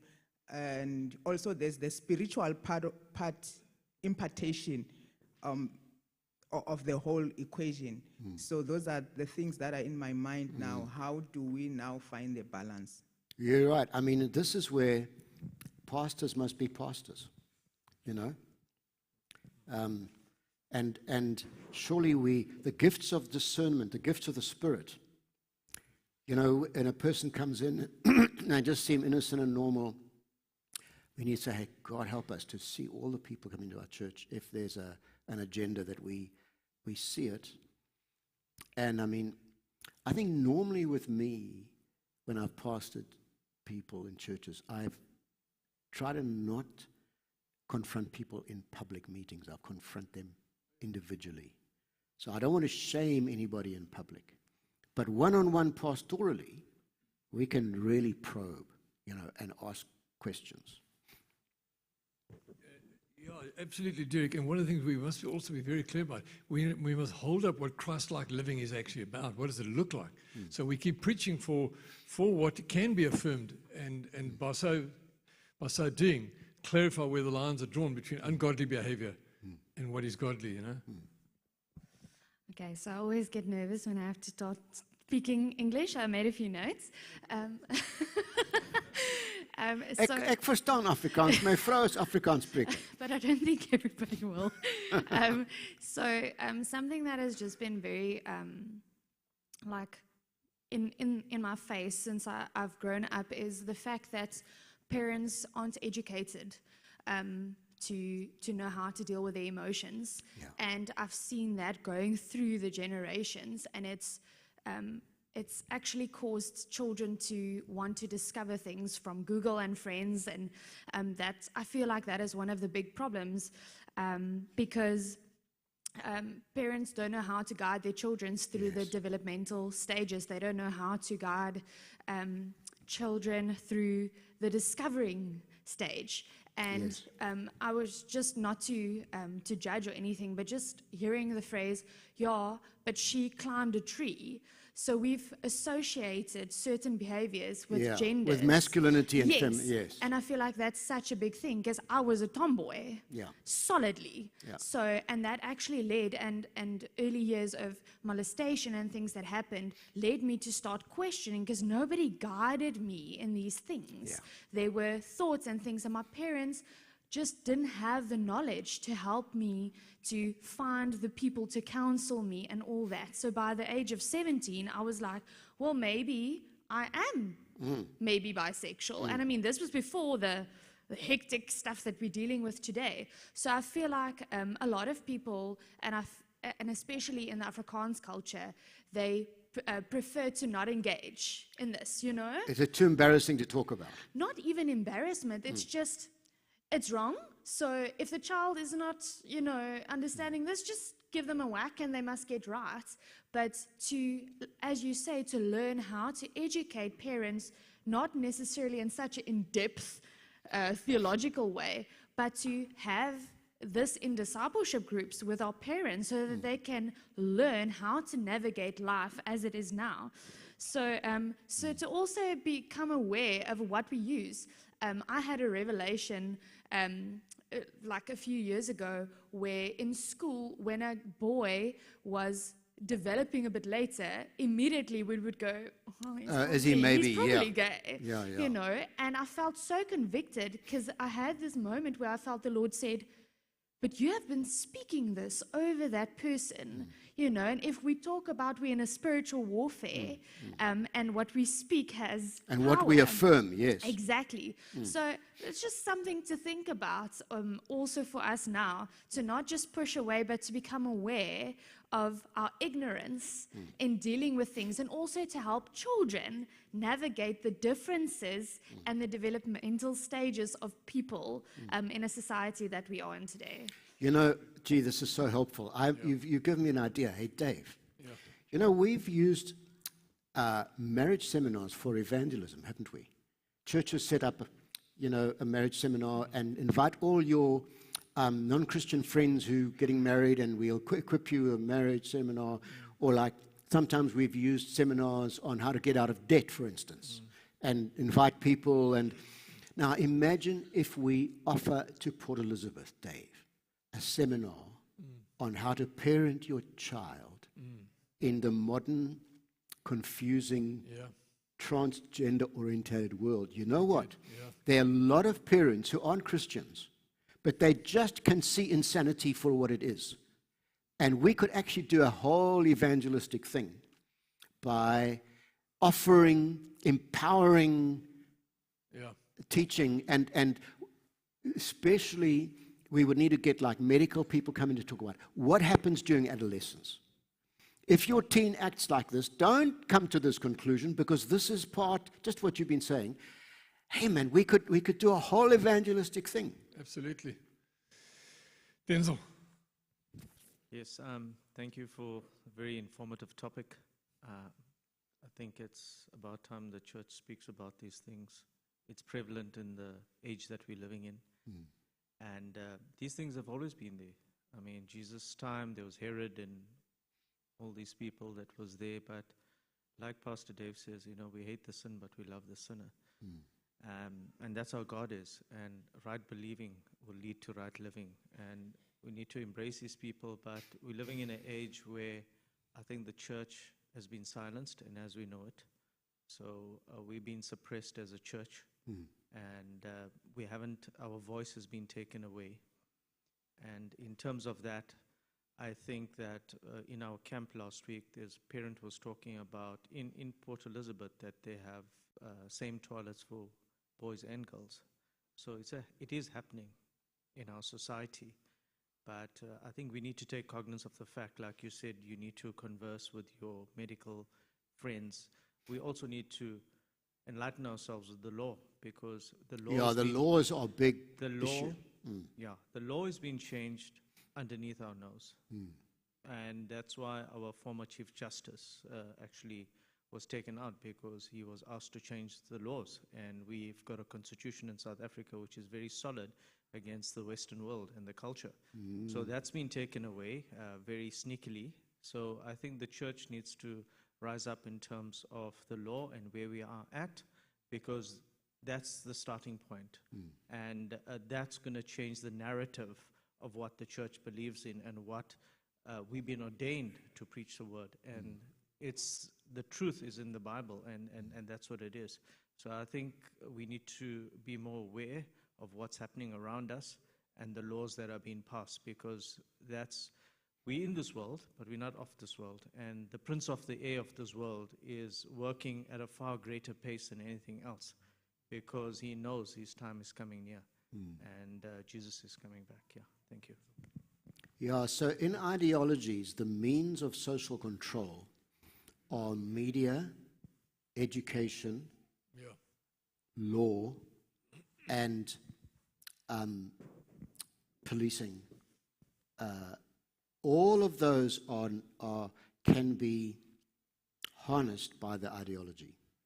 And we have to push back in all of those dimensions. Yes, so I just want to start from agreeing the need for us to have to acquire knowledge. Scriptures say that my people are destroyed for lack of knowledge. Yeah. I think that is one. And then two, it's just a reflection on your lecture. These ideologies are interwoven in things that are seemingly good or that are popular, things like democracy, social justice, majority rule. So it's very tricky. So slowly in these things that we may embrace, things that help to govern human institutions, that's why you find them. I think that's why it's very easy for them even to brainwash and to control. So that's what I wanted to say, that we really need to acquire some knowledge on this and have a sound position. Yeah. Can I just say that, to strongly agree with you, one of my books I've published is called Kingdom Theology and Human Rights. And it traces how it's been Christians through the ages that have fought for the rights of the poor and the oppressed and the powerless. And most of our democratic institutions in the Western world, like the separation of powers doctrine, all comes from Christian influence. So we must not abandon the field of democratic society, but we must realize it is being usurped by an agenda. And the danger is we'll back off on the principles that we created in society, which is good. It's part of God's ordering of society. So the point you're making is very important. I feel like much of this has got to do with the quest for the radical middle. How do you preach and teach and live out grace and truth at the same time? So if we preach the truth, or if we just, like as you were saying, we need to keep on preaching the truth in church and that, and teaching it in Sunday school. Some people might see that as hateful, even if the truth is accompanied by grace.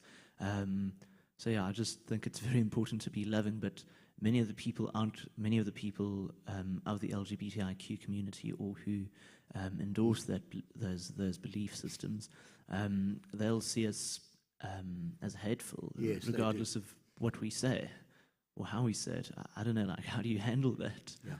So, you know, in the United States today, a lot of states where it happens the Republicans are in power and governors are banning transgender education in schools and banning it in athletics, and they're pushing back.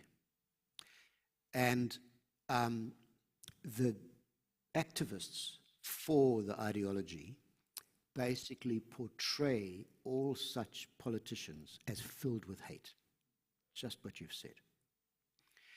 And the guys that are banning this sex education are actually saying, no, we want to protect our kids and our teenagers. So they're saying it's because we love our kids. They're saying, no, you hate our kids. So I was talking with Alexander because we might publish a book together. We could name the whole book, or one chapter is When Love Becomes Hate. So what we define as love, they define as hate. And at the emotional level, that's where the fight is. You absolutely put your finger on it. And we need to say, no. We are actually motivated by love. And this is why we're motivated. Because otherwise they very quickly caricature you as this repressive, hateful, hyper-conservative, fundamentalist, stupid, unscientific, all of those things. And we have to systematically deconstruct that line. It's a good point you've made. Actually, I was going to make a very similar one. So, amen to Melissa and what she said, and trying to educate ourselves on it as well. So this topic personally is quite sensitive. I grew up, so my father's gay. Yeah. And he was the second or third legal gay marriage in South Africa. And so, yeah, growing up, it's been my life living with it and trying to figure out what we were talking about here, how to love him correctly and how to discern where to step or where to enact my faith and where to love him as a father. Yeah, it's complicated. Most of us have it somewhere in our families, eh? Yeah.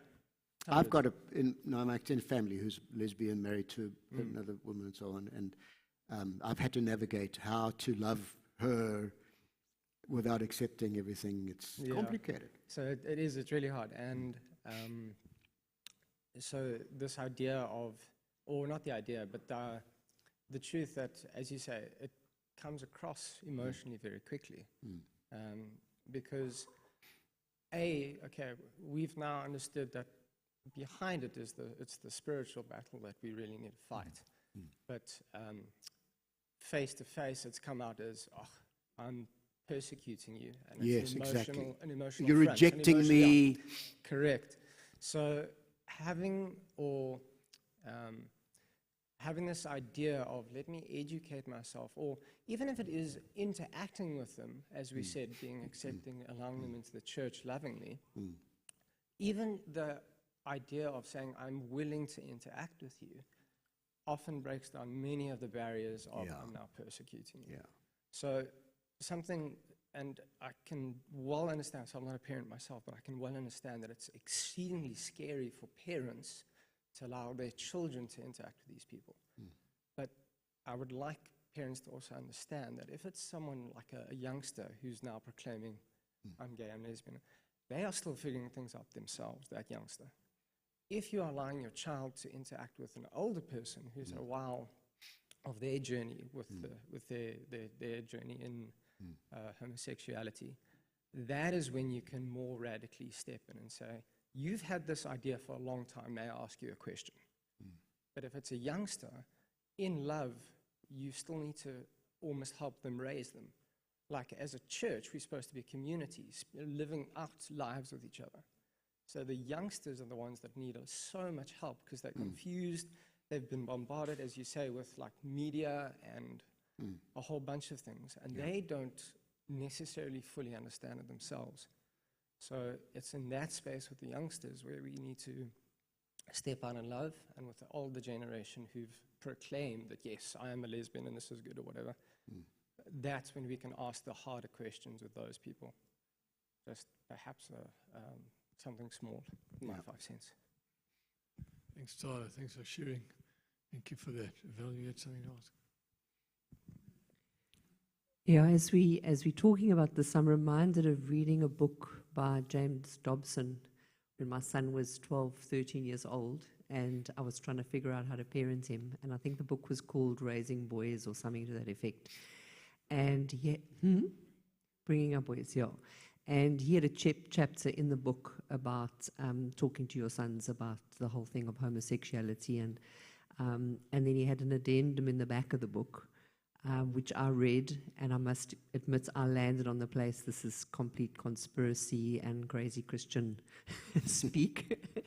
And he said that there was an agenda out by the Gay Association to indoctrinate all boys into homosexuality, and that it was infiltrated into the media, infiltrated into Hollywood, infiltrated, and there was a intentional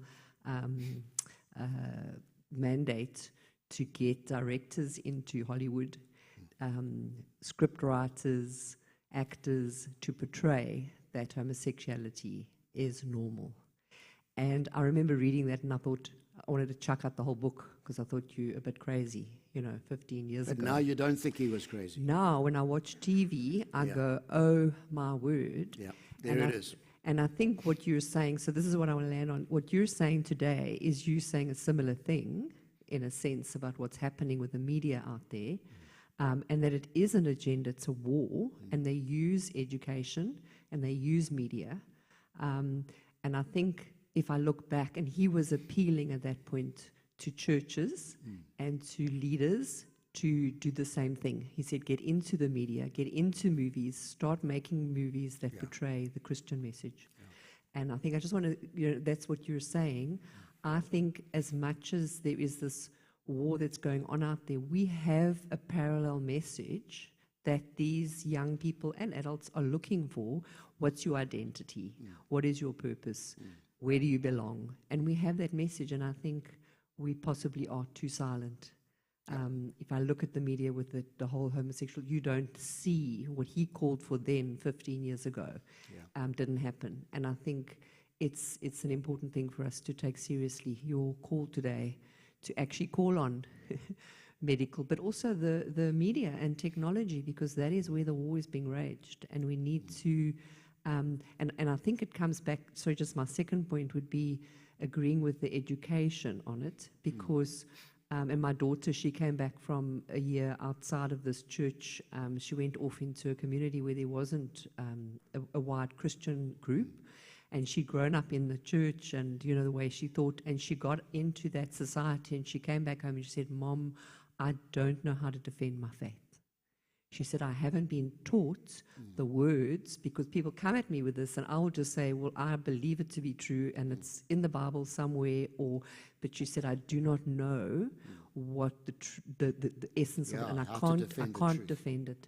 And she challenged me, and she said she's challenging herself and her peers to actually go and learn to defend our faith well, to know who we are, know who our God is, and know what our message is to the world, and be able to articulate it clearly and concisely. Yeah. Oh, that's very, very true. My wife and I try to watch TV shows that we can agree on, because I like the cops and robbers, and she says, nah, it's violent, and then she likes the nice, sweet stories. And we find certain things. We say, okay, we're going to watch this together. And then vrachis, halfway through, there's a lesbian or whatever scene. And we used to go, Karine used to go, oh no, we're going to switch it off now. Now we fast forward, it's kind of, because maybe the story is quite nice. But under the guise of equality, it is obligatory in every movie that's got relational to have normalized, there's no doubt about that agenda in society whatsoever. And Jan? Thank you so much. I'm coming from South Sudan. We are listening to this. Are you going to start talking about this on the radio now? Yes, this is where I'm going to now. Because listening to all this, it is a media thing. We are now in a church in South Africa. Yes. And talking about it in a society that is, this thing is already happening. In South Sudan, we come from a community that is the majority world that you were talking about. Yeah. Everything that we do is decided by the community. The community right now is against this thing in totality. Yeah. The Constitution of South Sudan says marriage is when a person marries the person of the other opposite sex. That's right, heterosexual marriage. That is what the Constitution says. We have been to war, so there is a constitutional making process right now, and they are not talking about putting this thing in. So in South Sudan, we see ourselves as still good. There is no this culture of gay or LGBTQ. How can South Sudanese pastors preach about this new culture that is coming from the Western world? Having in mind, if you preach something like for example, pornography, people will have to look and see what is this pornography thing. And the more you talked about it, the more other people will make research about it and become addicted to pornography. So how can you help people in that community, in that culture, to talk about this new culture that is coming from the West? That is one. Yeah. Pastors have these psychological issues now because of this new thing that is coming. We have a soul that we need to take care of. How can pastors have a soul care of themselves and preach the gospel in a healthy manner? Thank you. Yeah. Well, I mean, you're the answer to that, aren't you? You're a social activist. You influence the society around you heavily.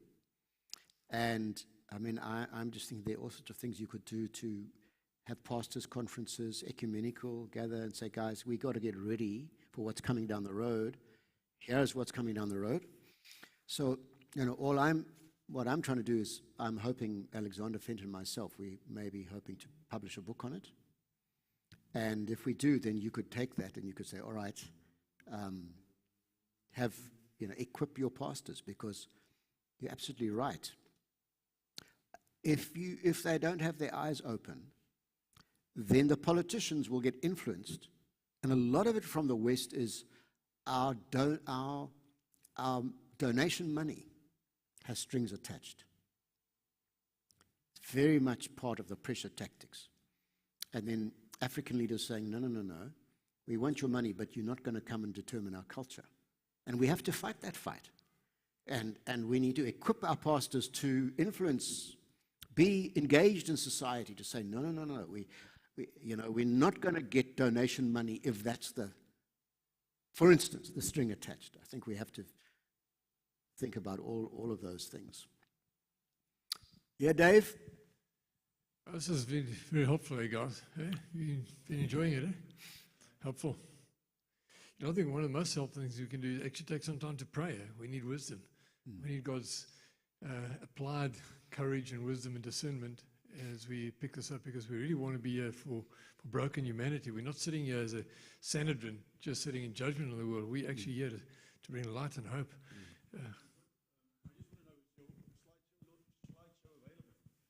Dave, can you speak to that? Yeah, we've got this. The session's been on live stream, so it'd be saved for us. But can we sort of get the actual slideshow? The actual. I have said that all my PowerPoints are going to be made available. Yeah. And they are in that computer at the back there. Yeah. So how they get from that computer to...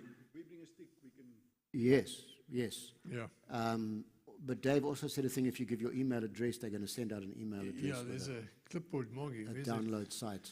Can you get us a clipboard again? If anybody wasn't here during the week, just give us names and addresses, and we're going to send out what we've been using this week on that clipboard. So Morgan, you'll just get a fresh clipboard page for today as well. So make sure that you sign that up, and we'll make sure you get it. And Wally. Yeah, it's a very huge topic, this one. I could be here all day, but I just want to comment on parenting, on what Val said. Yeah. I think one, in our times, parenting has become a real challenge, I must say. And then secondly, the intention of the gay community, how they've gone into media and, I mean, practical examples is where you're watching cartoons, which were okay. I mean, if I leave my kids are watching cartoon, nothing is wrong. But this time it's different. And so thirdly, it's how to respond. So even when you see it, they're watching a cartoon, I'm thinking if I switch it off, I'll raise an alarm. They will say, but why has dad turned off this part? So you don't know how to engage it, how to respond, to say this is wrong. And also, of course, even in our communities, they don't know how to respond. They're being violent. They would stone this person. They just don't know how to respond. But as I sat here, I said, this is the time we need to be very intentional in our parenting, intentional in discipleship, and not just rhetoric, but to practical discipleship, walking through, beginning from our families where you walk the Christian life. Yes. I think that's what we need. Yes. That's how we probably need to respond. Yeah, indeed. Indeed. Thanks, Kimbali. Gabriel. Sorry for talking a lot. A lot have been said by the previous contributors, and they have talked a lot on social level. I just want to add something little on individual level. I think if we look at the explanation and the derivation from how it all comes about, it is all centered on the self-exaltation, or maybe saying that me first. Yes. And it all comes from the fact that if I am on my throne, then my freedom is paramount. Yes. So to me, I think at the individual level, we need to let Christians know that the word freedom has to be redefined. It has a limit. If you take freedom as a limitless, to be, okay, to be free without limits, then it is true that you will land at some things that are not biblical. Yeah. So there is a need for Christians to know that freedom has limits. And if we redefine freedom as something that has limits, then we will know where do we stop. Where do our freedom stop? And it will be very easy for us to cope with it. However, if we think freedom is something that has no limit, we will move that way and we will find ourselves somewhere. Thank you. Oh, that's a very good point. This whole rampant individualism. Yeah, in the Christian identity, you die to self, don't you? Yeah, absolutely. When we apply the Romans 14 principle, where my freedom ends when my brother's bondage begins. So we work with a sensitivity to the bigger picture, you know. Yeah. Peter. Thank you. I just want to add on to what Manyan was asking there. If you make an issue out of pornography, for example, then people will go and research pornography and get hooked on pornography. So I think, we've got the truth. We've got the gospel. Romans 1:16. We've got the gospel, and the truth is what will set us free. So I think our major, or actually what I believe in doing, is to preach the gospel, and that'll set people free. Whatever the issue is, whether it's pornography, whether it's LG, whatever, whether it's stealing, whether it's alcoholism, whether it's anything, that'll set people free. And if we then something then specifically will become an issue, then we deal with that and finish that, but we stick to the gospel. And that will people will recognize, if we teach them the truth, they will recognize the lie. And that'll set them free, and they'll just laugh it off, and they will not open themselves up to that. So I think it's very important to stay focused, stay in the Word, preach the Word, and disciple. Walk that road with the people. No, that's a good point. That's so good. The answer to dealing with the counterfeit is actually speaking more and more about the real. Hey? We just keep proclaiming the gospel, holding it, saying, but I think our challenge also is the application of that in different language, different scenarios. The gospel, what does it mean for our money, our sexuality, our relationships, our decision making? What does the gospel mean in all these? It's the application of the gospel. We use the word preach, but we actually mean how do we apply it? How do we present it? How do we gossip the gospel? That's quite important for us. Shakani? Okay, maybe start with a comment on what is being said now. I've learned that I've always wondered, how do blind people differentiate between the real money and the fake money? So somebody said they give them the true money, they hold it over and over and over again. So when they hold the fake money, they already know. So maybe just to wrap up what you are saying. But my comment was, when I think back growing up, like 100 years ago, my father is 90-something, education belonged to a church. It was the missionaries that came. They started the school. There was no beer hall on Sunday. Some mission stations didn't have all those. The change came in when the government took over the church schools and make them state schools. State schools. So I think us as the body of Christ now, we need to learn from those examples. What is it that the missionaries back then did right? Can't we learn from that? And in that way, all the things that we're talking about, our children in a Christian school, they will get the true money, hold it over and over again. By the time they go out, even if at university they go to a public university, they will be able to know the real thing. And they don't have to go to the internet and research because they know the real thing. So for me, that is the response of the church. One way is not all everything that was said about seminars and doctors and everything, but also on the education side, that is the possible way of addressing the issues. Mongi's got that clipboard. If anybody would like to add their name to get some of the PowerPoint notes and PowerPoints that are coming out here, can we?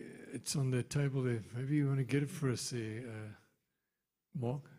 You just raise your hand and Mark will bring the clip. It's on the little table at the back. Just bring it around. Anybody raise their hand who would like to add their name and contact details, and we'll make sure you get who would like to put in just one over here. Others might have already done it during the week. Are there any other comments or questions before we? I'm happy that you mentioned the Christian kind of institutions that we have. We should not just be doing the talk, don't do this, don't do that, but what powers and platforms do we have as Christians to actually further our agenda of Jesus? In South Sudan, we have the radio station, like we said. We have ethics, what we allow on air and what we don't need on air. We have a primary school that is called Nehemiah Primary School. We teach the values according to the Christian identity. And these are actually the platforms that the Christian churches should develop so that we can have control over who we want to disciple. If we don't develop such institutions, of course, we will actually be vulnerable to this outside world. Thank you. Yeah. Okay.